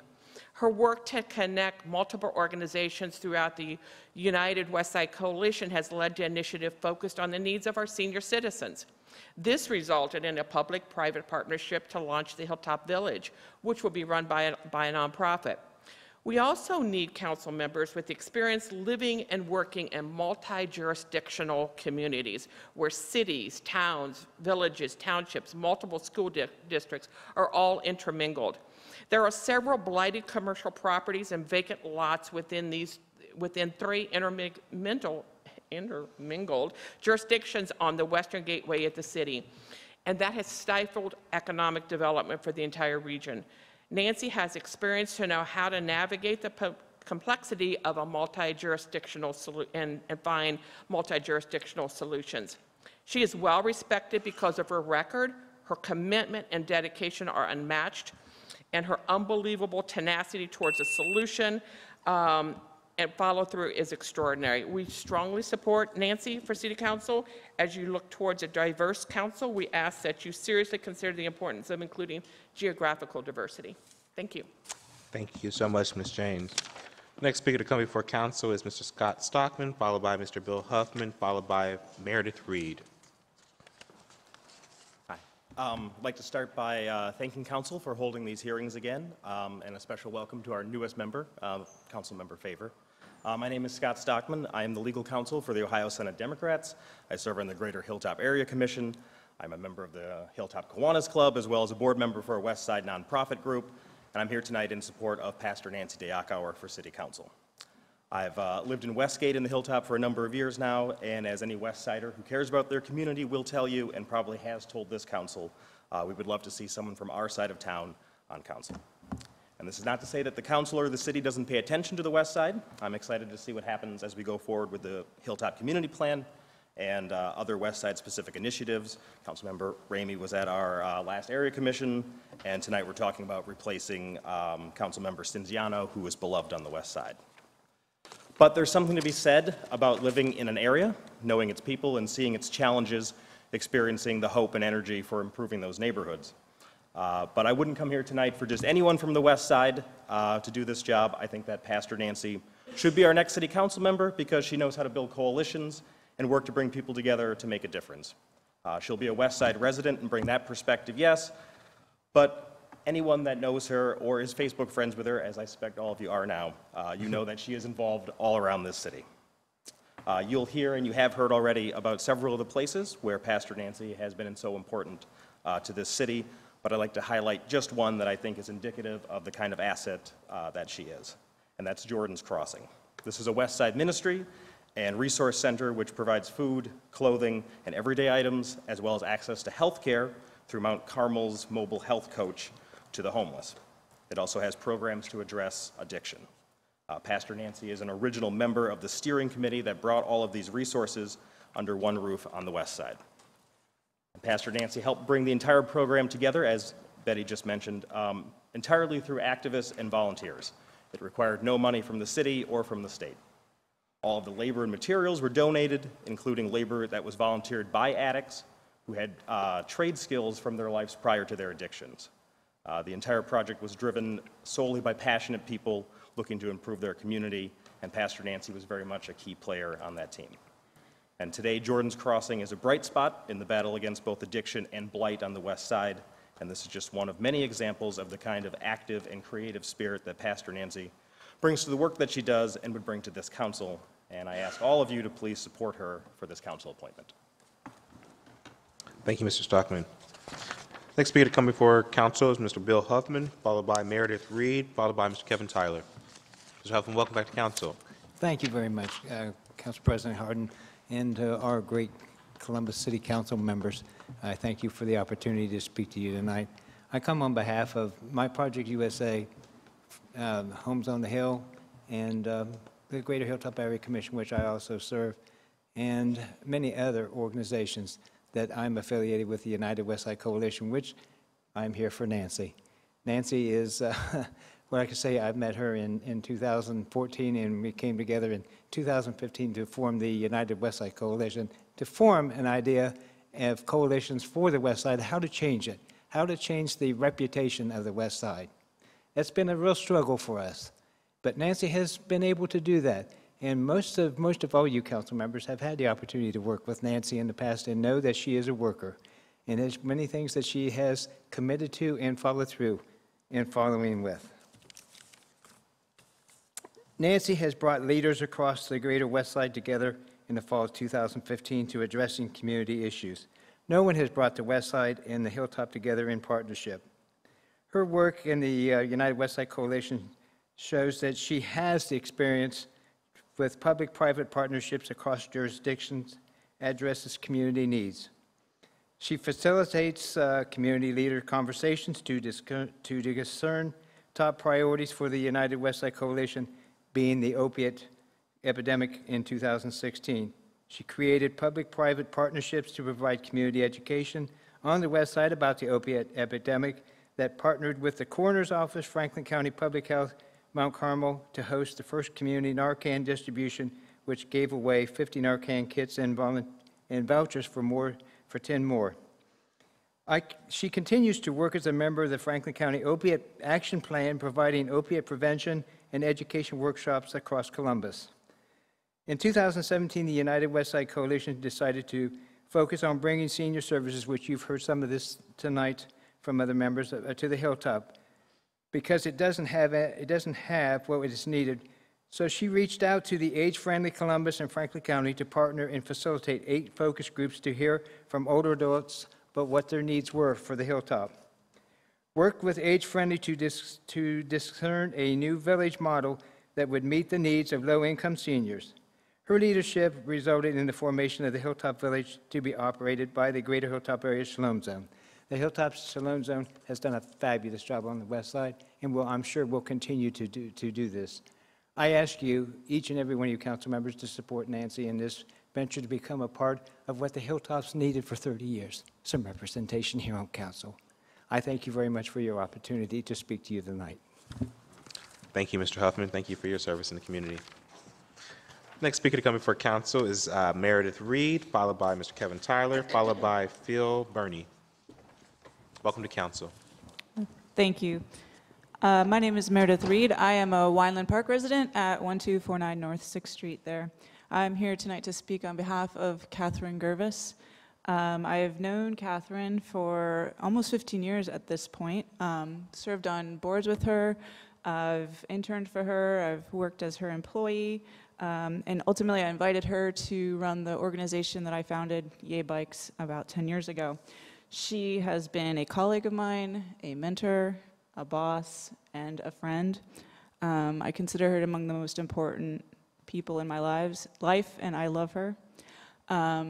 That is not why I'm here speaking tonight on her behalf. There are plenty of people that I love that I do not think belong on council. True. I'm here for Catherine because I know more so than almost anyone else on this planet who she is. And who Catherine is who council members are called to be. She is fair, she is hardworking, she's policy-minded, she's a beloved leader, she's respected by the community, she is challenging, and she is exemplary. I have seen Catherine before most meetings rearranging the furniture in a room to account for the power dynamics that she's anticipating. I have seen Catherine cancel trainings for which she is being paid because the client didn't take seriously her requirement that she reach out to women and people of color to participate. I've seen Catherine pull all-nighters countless times to ensure that her work output has the level of quality that she insists upon for herself and for her clients. I've seen her invest time in the inner work that allows her to move her agenda forward assertively, but also with grace. I've seen Catherine attend countless meetings that she was specifically invited to because she is the one person who could say the thing that needs to be said in a way that's heard by the group. I've seen Catherine in all her ways, good and bad, and I know that who she is when no one is watching is who council needs to be a very public example of productive, humane leadership for this city. Catherine always jokes that her superpower is meetings. She loves them, she really does. And there's really something to that framing of it. What I mean is that council is the perfect manifestation of Catherine in this world and of her abundant love for this city. Should she receive a spot on your team, she will bring to bear all that she is to serving it and to Columbus. She won't be able to help herself. It is who she is. And it will be a glorious gift to all of us. Thank you so much for your time. Thank you, Ms. Reed. Next speaker to come before council is Mr. Kevin Tyler, followed by Phil Burney, followed by Dustin McKee. Welcome to council. Thank you. Good evening, Council President Hardin, members of council. Thank you for this opportunity to speak on behalf of Lourdes Barroso de Padilla. My name is Kevin Tyler. I'm a lifelong resident of Columbus and lifelong advocate of the city. I've known Lourdes for a quarter of a century, which I can't even believe I wrote. It's a long time. I know she loves Columbus. I know she loves community. But most importantly, I think I know that Lourdes has a desire to leave things better than the way she found them. So when it comes to public service, Lourdes' story is one for the ages. Raised on Columbus's east side by first-generation American parents who owned and operated the city's first Latino food market. Lourdes is a product of Columbus's grace. I see parts of myself in Lourdes' story, and I know others do as well. When it comes to public service, our city needs leaders, not unlike yourselves, who not only represent all of us and the best parts of us, but also who represent where the city is headed. And Lourdes, too, represents both. When it comes to public service, in a city known for being smart and open, Lourdes is not only one of us, but she's all of us. She extols the virtue of what the city stands for, cares for, and aims for. I'm honored to stand here without hesitation to support my friend and Columbus champion, Lourdes Barroso de Padilla. Thank you, Mr. Tyler. Next speaker to come before council is Mr. Phil Burney, followed by Dustin McKee, followed by Mr. Robert Caldwell. Thank you, members of council. I'm up here this evening to speak on behalf of Lourdes as well. I've known Lourdes for about 6 years, and I've actually known her for about 10 years. And what I mean by that is the 4 years before I actually met her, everywhere I would go, regardless what capacity, all I would hear is, oh, you have to meet my friend Lourdes, or my colleague Lourdes, or in this organization, this person Lourdes. It's that particular facet, that involvement of community, that makes her really, really special. And what was really interesting is it wasn't a single community that kept mentioning her name, but it was a large cross-section from our work with the Marion Village Association on the south side to Southside Stay, which advocates for the city schools on the south side of Columbus, to even her former colleagues at City Year. It was after I met Lourdes that I truly recognized the qualities that make her a leader, however. And one of those is passion and dedication. And she is dedicated and passionate about everything she does. She worked for City Year for 24 years, and she puts her heart and soul into every single thing that she does. And what I think makes her a true leader in that regard is that not only that, she will recognize other people's passions for the community, and then she will help connect them with the resources that they need to get the job done. Lourdes makes things happen. One of her, I think her absolute strongest asset is her connectedness to the community. And I don't have to tell you that in today's political climate, it's really, really difficult to bring together people from different walks of life. It's very, very challenging. That's Lourdes' greatest strength. She seems to do it in an effortless manner. It's really kind of amazing. And she gets things done. She will bring the right people to the table. When I think of Lourdes, I think of someone who puts idealism into action. She puts things to work. She brings the right people to the table to get things done in every facet of her life, and she would be a tremendous asset to this city council. Thank you. Thank you, Ms. Burney. Next speaker to come before council, Mr. Dustin McKee, followed by Mr. Robert Caldwell, followed by Michael Coakley. Welcome to council. Thank you, President Hardin, members of the council. My name is Dustin McKee. I'm the policy director for the National Alliance on Mental Illness of Ohio. I was born and raised in Worcester, Ohio. My mom was a nurse, my dad was a tire salesman, and they worked hard and expected the same for me. They also made certain that I went to church every Sunday in Worcester. A couple times a year we'd go to a Sunday evening service with my parents to perform the ritual of foot washing. Each person would take turns washing the feet of the person next to them in the warm basin, drying their pierced feet, and then hugging that person and telling them that you love them. The whole thing was uncomfortable. Washing the gnarly feet of some guy next to you from church wasn't what a young guy considered cool, but it wasn't the point. The whole point of the ritual was to teach you something about service. It was humbling yourself in front of another person, no matter what they looked like or who they were, because it was something that made the world worth living in. I tell you this somewhat long-winded story as a way to relate to you about my feelings about Rob Dorans. I've known him for about 10 years. He lives his values, and one of his most prominent values is that of service. This guy walks the walk with very little talk. He's already a quiet, steadfast, and effective servant of his community, and that's because he is humble and serves others because it's the right thing to do, not because he wants recognition. In fact, a couple nights ago, I practically had to pull his teeth out to get him to talk about his accomplishments in his community service work. He's been doing pro bono work for the Columbus Legal Aid Society for more than 6 years. He told me, Dustin, if I have the skills and the need is there, why not help others? I'd be ashamed of myself if I had these skills and didn't put them to work for others. He's been a volunteer for Big Brothers and Big Sisters for more than 7 years. It bothers him to no end that kids living 2 miles from him have to live an entirely different life because they didn't have the same kind of advantages he had. He knows he isn't changing the world by helping out a few young guys, but he knows that he is helping to change their lives, and it's quietly, and it's one person at a time.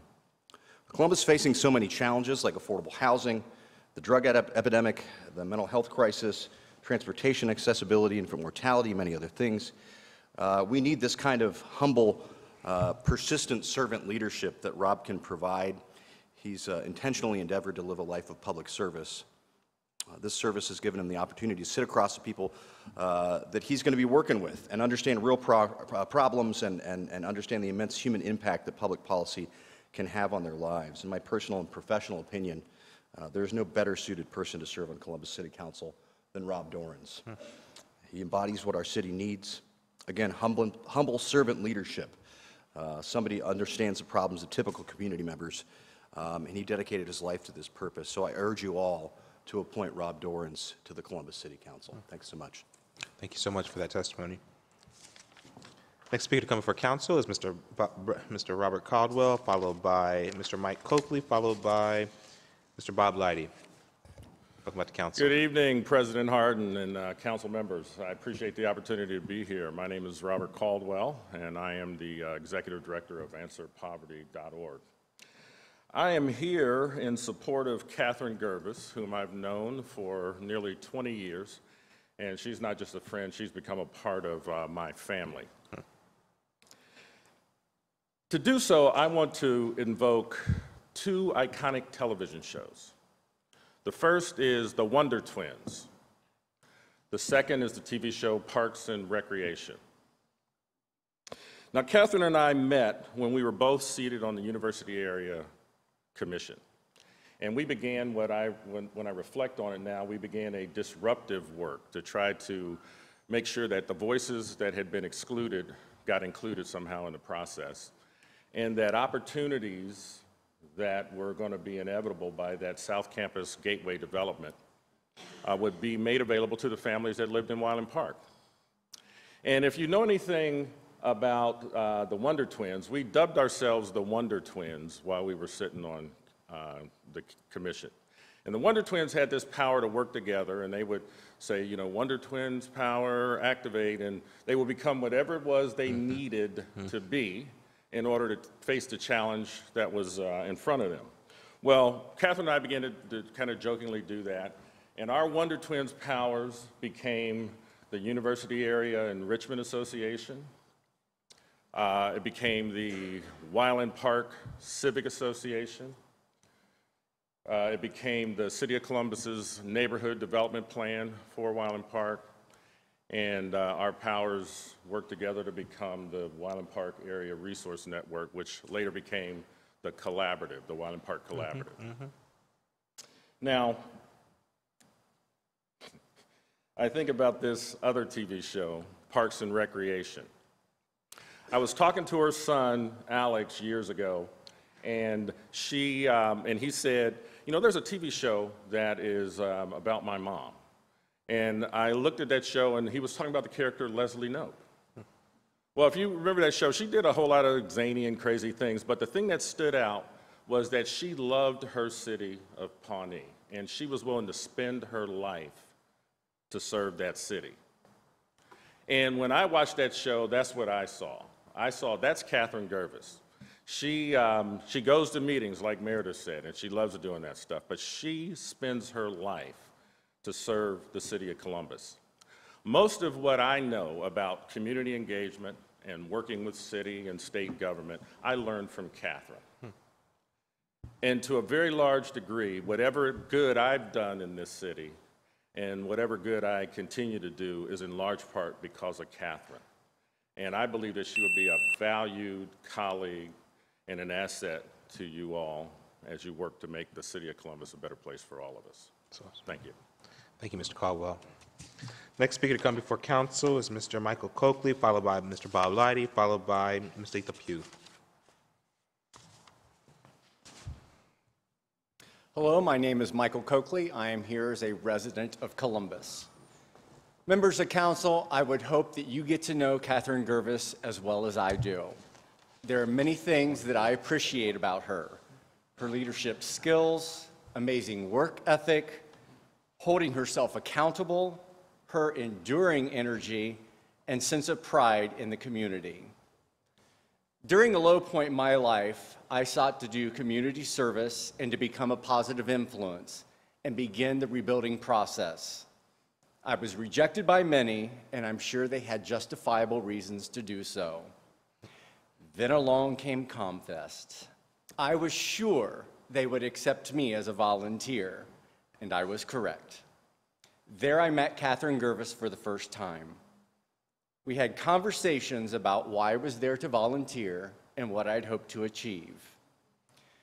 She had such an influence on me that for the next 9 years, you would find me in the bike corral at the OSU home games, ComFest, and any other city event where they were located. With that boost of confidence, and during those years, I started my own home remodeling company, then helped a new startup company that has been going strong for several years now. Why? Thanks to Catherine for looking beyond what my current situation was and seeing the potential I had to offer, and for bringing me to the table of a community. Catherine will help find the ordinary people and help them to be extraordinary. She will put the oomph in to help our city triumph and be a great influence in our communities. I highly recommend you consider Catherine Girves for a seat on this council. Thank you. Thank you, Mr. Coakley. Next speaker to come before council is Mr. Bob Leidy, followed by Ms. Letha Pugh, followed by Kara Nimitl. Council President Hardin, distinguished members of council. Hello there. How's everybody holding up? This is a tough job. You know, I came in thinking I know probably about a dozen folks, and all the ones I knew, or about half a dozen, I should say, about all the ones I knew would be great in council. You know, people like Al, people like Michelle, people like Catherine, people like Lourdes, and yet my list has grown in listening to all this. But one specific person that I want to mention to you is Erin Synk. She's a hero of mine, okay? I've been doing community work for 27 years. Hair was dark, longer, a little thicker. And over that time, you get to meet some cool people, you get to do some good work, and every once in a while, there's a shining star that you meet. And Erin is one of those people. She's very bright. One of her best skills is something I think a lot of us in our country aren't doing very well right now, is she has the ability to listen. She has the ability to listen and understand and care about people regardless of their income level, regardless of their skin color, regardless of their age, regardless of their sexual orientation. I've had the pleasure of working with Erin on our area commission for a number of years now. I've watched her rise to leadership as vice president on our commission, deal with the occasionally challenging issues, public service, a thankless job, some of it, but an important job. And I got to tell you, she's one of the best smart young leaders that I know, and I think she'd be an outstanding council member. You got some great folks here. I commend you for, who you have on your list. But Erin's a good one, and I encourage you to consider her. I think she would do a great job. I think she's very thoughtful about the issues going forward, strategic issues around transportation, mobility, all of that, the smart city stuff. She's equally thoughtful about this excruciating income divide that we have, that we continue to struggle with, and in many ways seems to get worse, not better. She would be a great addition. So, thank you. Thank you, Mr. Leidy. Next speaker to come before council is Ms. Letha Pugh, followed by Kara Nimitl, followed by Nanon Morrison. Good evening, Council President Hardin and fellow council members. Thank you for the opportunity to express my support for Rick Neal for the open council seat. As a small business owner, I know how hard it is to juggle a business, a family, your personal life, and your community involvement, let alone run for public office. Those of you that have made the sacrifice should be commended. And after being here tonight, you have a very hard job ahead of you. This was amazing. I almost feel lazy. Like I don't do enough after hearing about all these wonderful candidates. As I mentioned previously, my wife Wendy and I own a wholesale gluten-free bakery and coffee shop in Marion Village, in addition to 2 concession stands at Ohio Stadium, and we'll soon sell product at John Glenn International Airport. We've also lived on the hilltop for the last 12 years. I've known Rick Neal for years, but I've gotten to know him much better over the last year while running for Congress this past fall. Rick's campaign for Congress took him to all parts of the state, and to me that meant he was exposed to the various needs and issues while working to create unique ways to solve these various problems. He listens through conversations, observations, and one-on-one interactions. Rick has given himself for many years as a public health volunteer, working with people from many diverse backgrounds. What this tells me is that Rick doesn't run away from hard work, he runs toward it. He did this working with people with the Ebola virus, and he's doing it now running for public office. He is committed to working toward the greater good. I believe that this work has also given him a framework for contributing to the fight against the opioid epidemic. This is a problem that must be solved boots on the ground, because those who have turned to opioid use, typically that's not the only issue that they're dealing with. This I know because my biological father has been recovering from opioid addiction spanning back to the 80s. I have discussed many thoughts and ideas with Rick about affordable housing as well. Although this is not an issue unique to Columbus, I believe that together we can come up with unique solutions. The key to get a handle on this issue will be collaborating between the city, developers, and public and private investors who can sit together and come up with solutions that are a win-win. This open council seat has the potential to really help make a difference in this community, and I believe that Rick Neal is a person that can listen, plan, manage, and contribute to making this city, our city, Columbus, the best it can be. Thank you, and have a good evening. Thank you, Ms. Pugh. Next speaker to come before council, Ms. Kara Nimitz, followed by Nanan Morrison, followed by Ginger West. Hello, President Hardin and council members. My name is Kara Nimitz. I am the Clintonville Area Commissioner of District 2, and I'm here to support Rick Neal. I'm halfway into my 3-year appointment, and during this brief time, I have seen how hard our council members work. Just last week, Ms. Brown was at our meeting, and I felt like a movie star was there. It was so, I felt so honored, and I loved having Mr. Stinziano come by. He was always quiet in the back and always listening, and thank you very much for what you guys do. And just a little bit that I've seen, I know that Rick would be an asset to this council. He has also worked incredibly hard during his life, helping people, and he really does care deeply about those in need. For Clintonville, he would make sure that those of us in Clintonville are aware and can participate in making Clintonville and other districts in Columbus better. Being in the commission, I've just seen how I feel very fortunate that I live in Clintonville. I feel like it's a privilege, and I've seen how other districts are struggling, and I think Rick is the person to help us all come together and solve our problems. I've known Rick since I first moved to Columbus 8 years ago. We met at a German Village play group. Rick was a stay-at-home dad, and I think he was one of the only men I remember attending.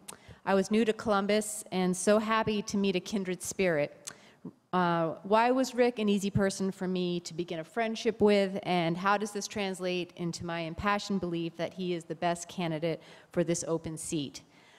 Rick from the start does not shy away from discussing the inequalities that he observed in our local, state, and federal government. He was aware, when I first knew him, he was aware of the imbalance of power and how those who held it were not always addressing the needs of the people.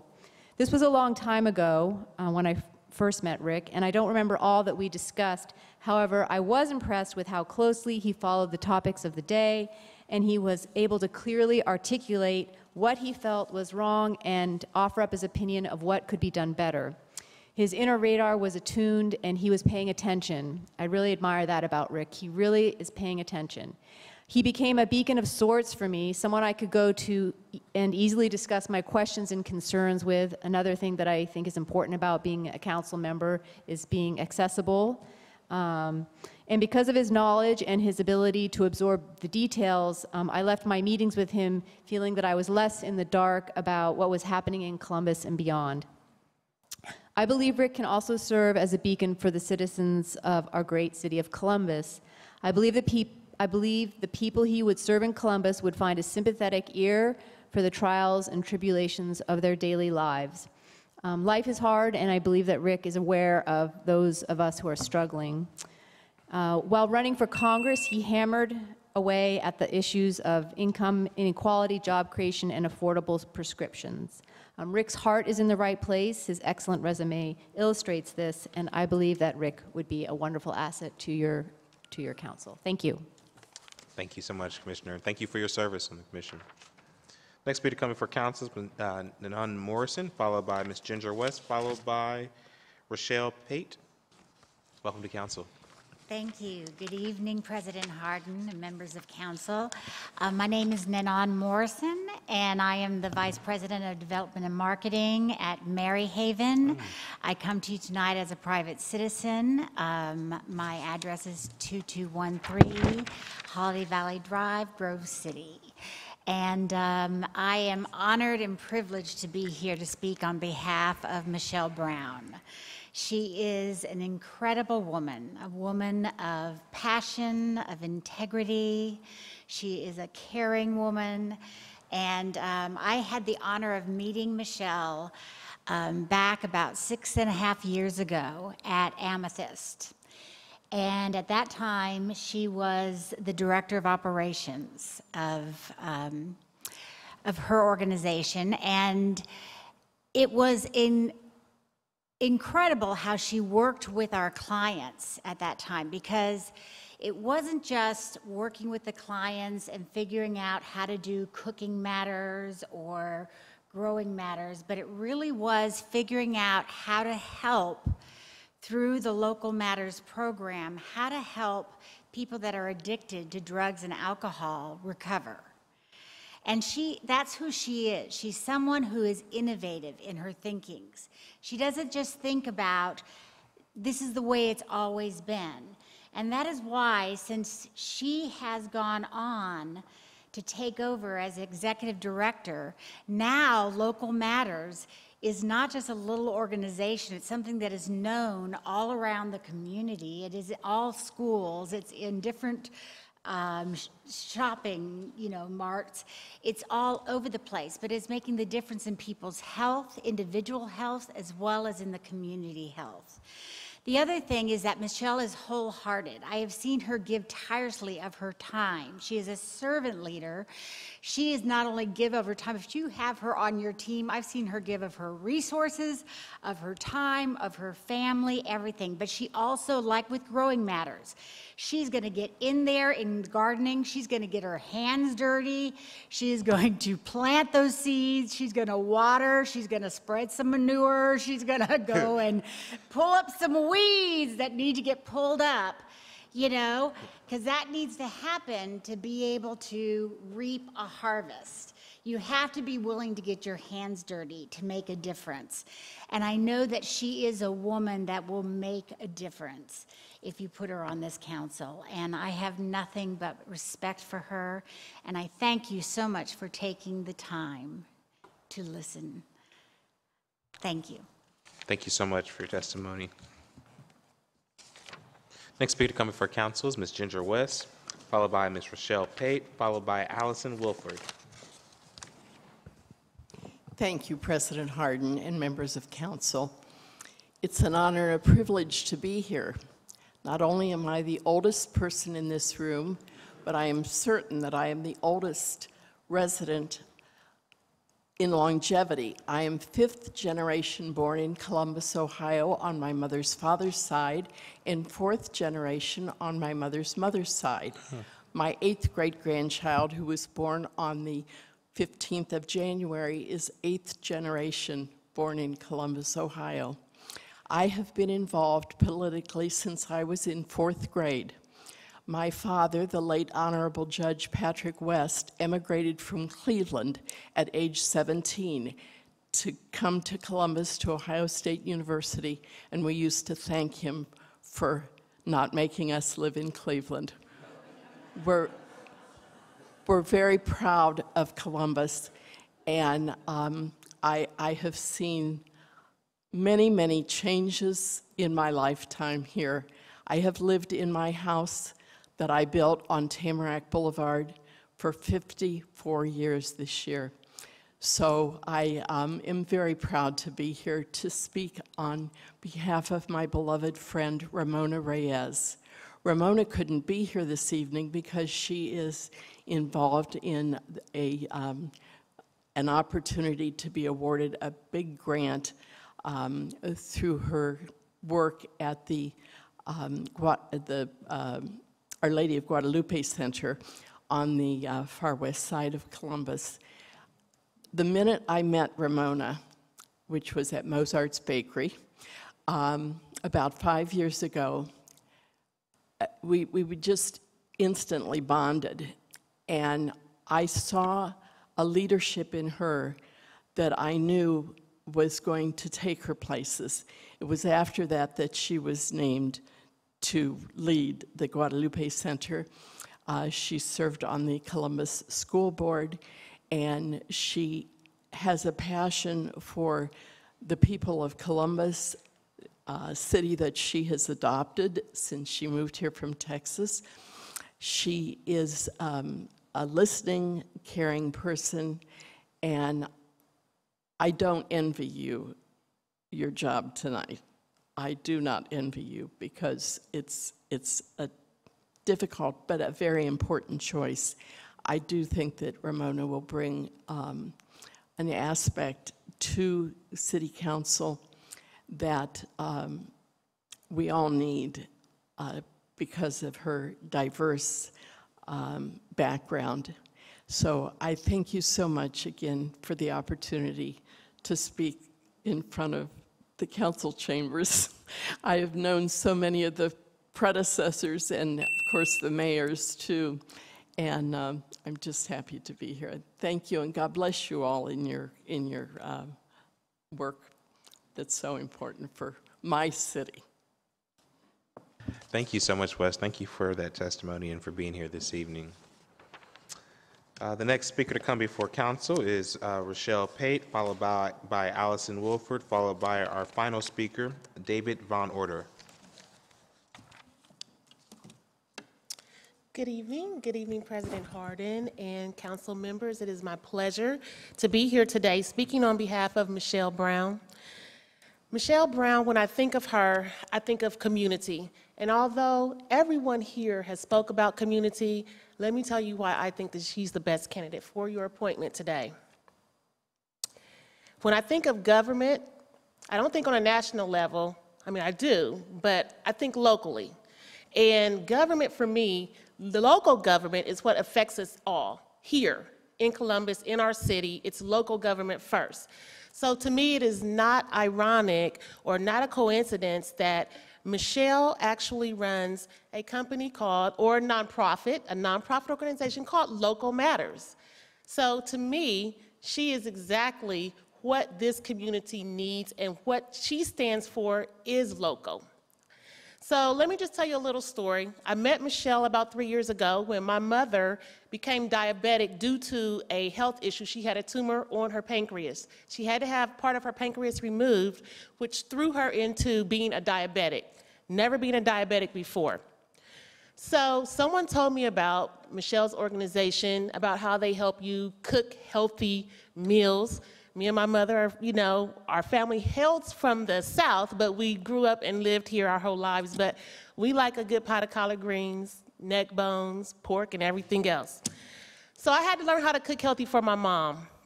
I went to a class at Local Matters, and it was a soul food class, but how you could cook it healthy.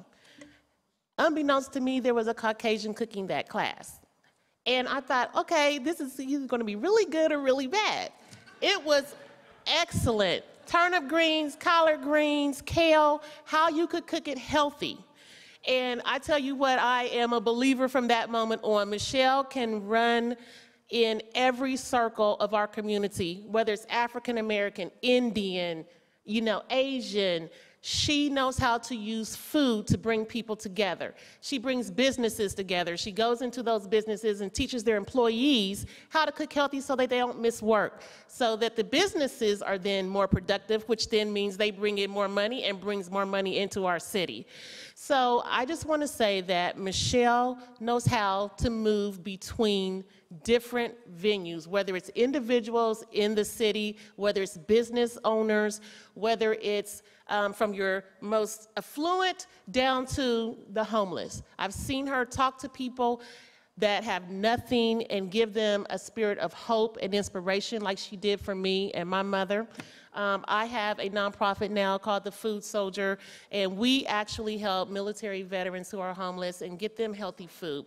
And not only veterans, but everyone. But again, local does matter, and for that reason, I think Michelle will be your best appointment to the City Council, and thank you for this time. Thank you so much, Ms. Pate. I really appreciate your testimony. Next speaker to come before council is Allison Wilford, followed by David Van Order. Good evening, President Hardin and members of City Council. Thank you for giving me the opportunity to speak in support of Erin Synk for the open City Council seat. I am the past Marion Village president and have worked alongside and in partnership with Erin over the last several years. I remember my first Marion Village meeting before I became a part of the board, hearing Erin speak and thinking to myself, I want to know her. I wanted to know her because of her dedication and her knowledge and just sheer willingness to give to our community. Since then, I have gotten to know Erin and can truly see how she cares, not for only the South Side, but the city as a whole. She genuinely cares about the progression, fair treatment, and well-being for all. And I lost my place. And that's clear by her work in the community. Over the last few years, I have watched as Erin has built relationships with neighbors and leaders and strengthened our community.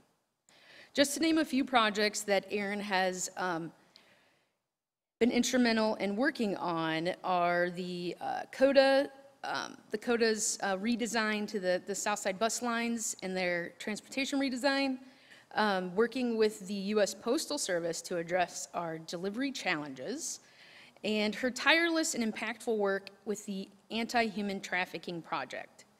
She has also coordinated and hosted several large Southside events, like the Southside Housing Expo and 2 Realtor Care Day events.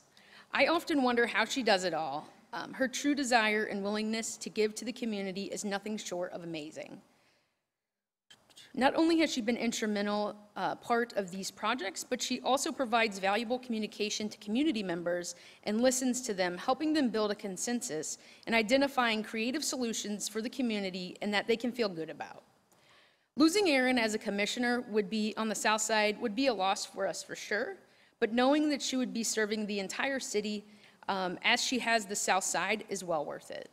I encourage you to select Erin Synk as the next City Council member, and thank you again for giving me the opportunity to speak on her behalf. Thank you. Thank you, Ms. Wilford, for your testimony.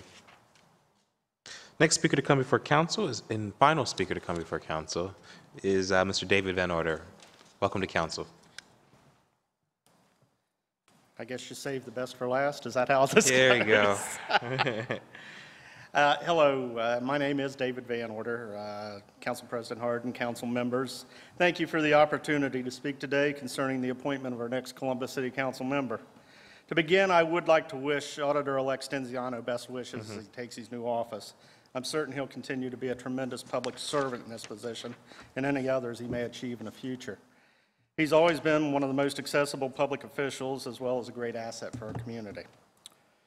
I would like to offer my wholehearted endorsement of Nancy Day-Achauer for the open appointment to council.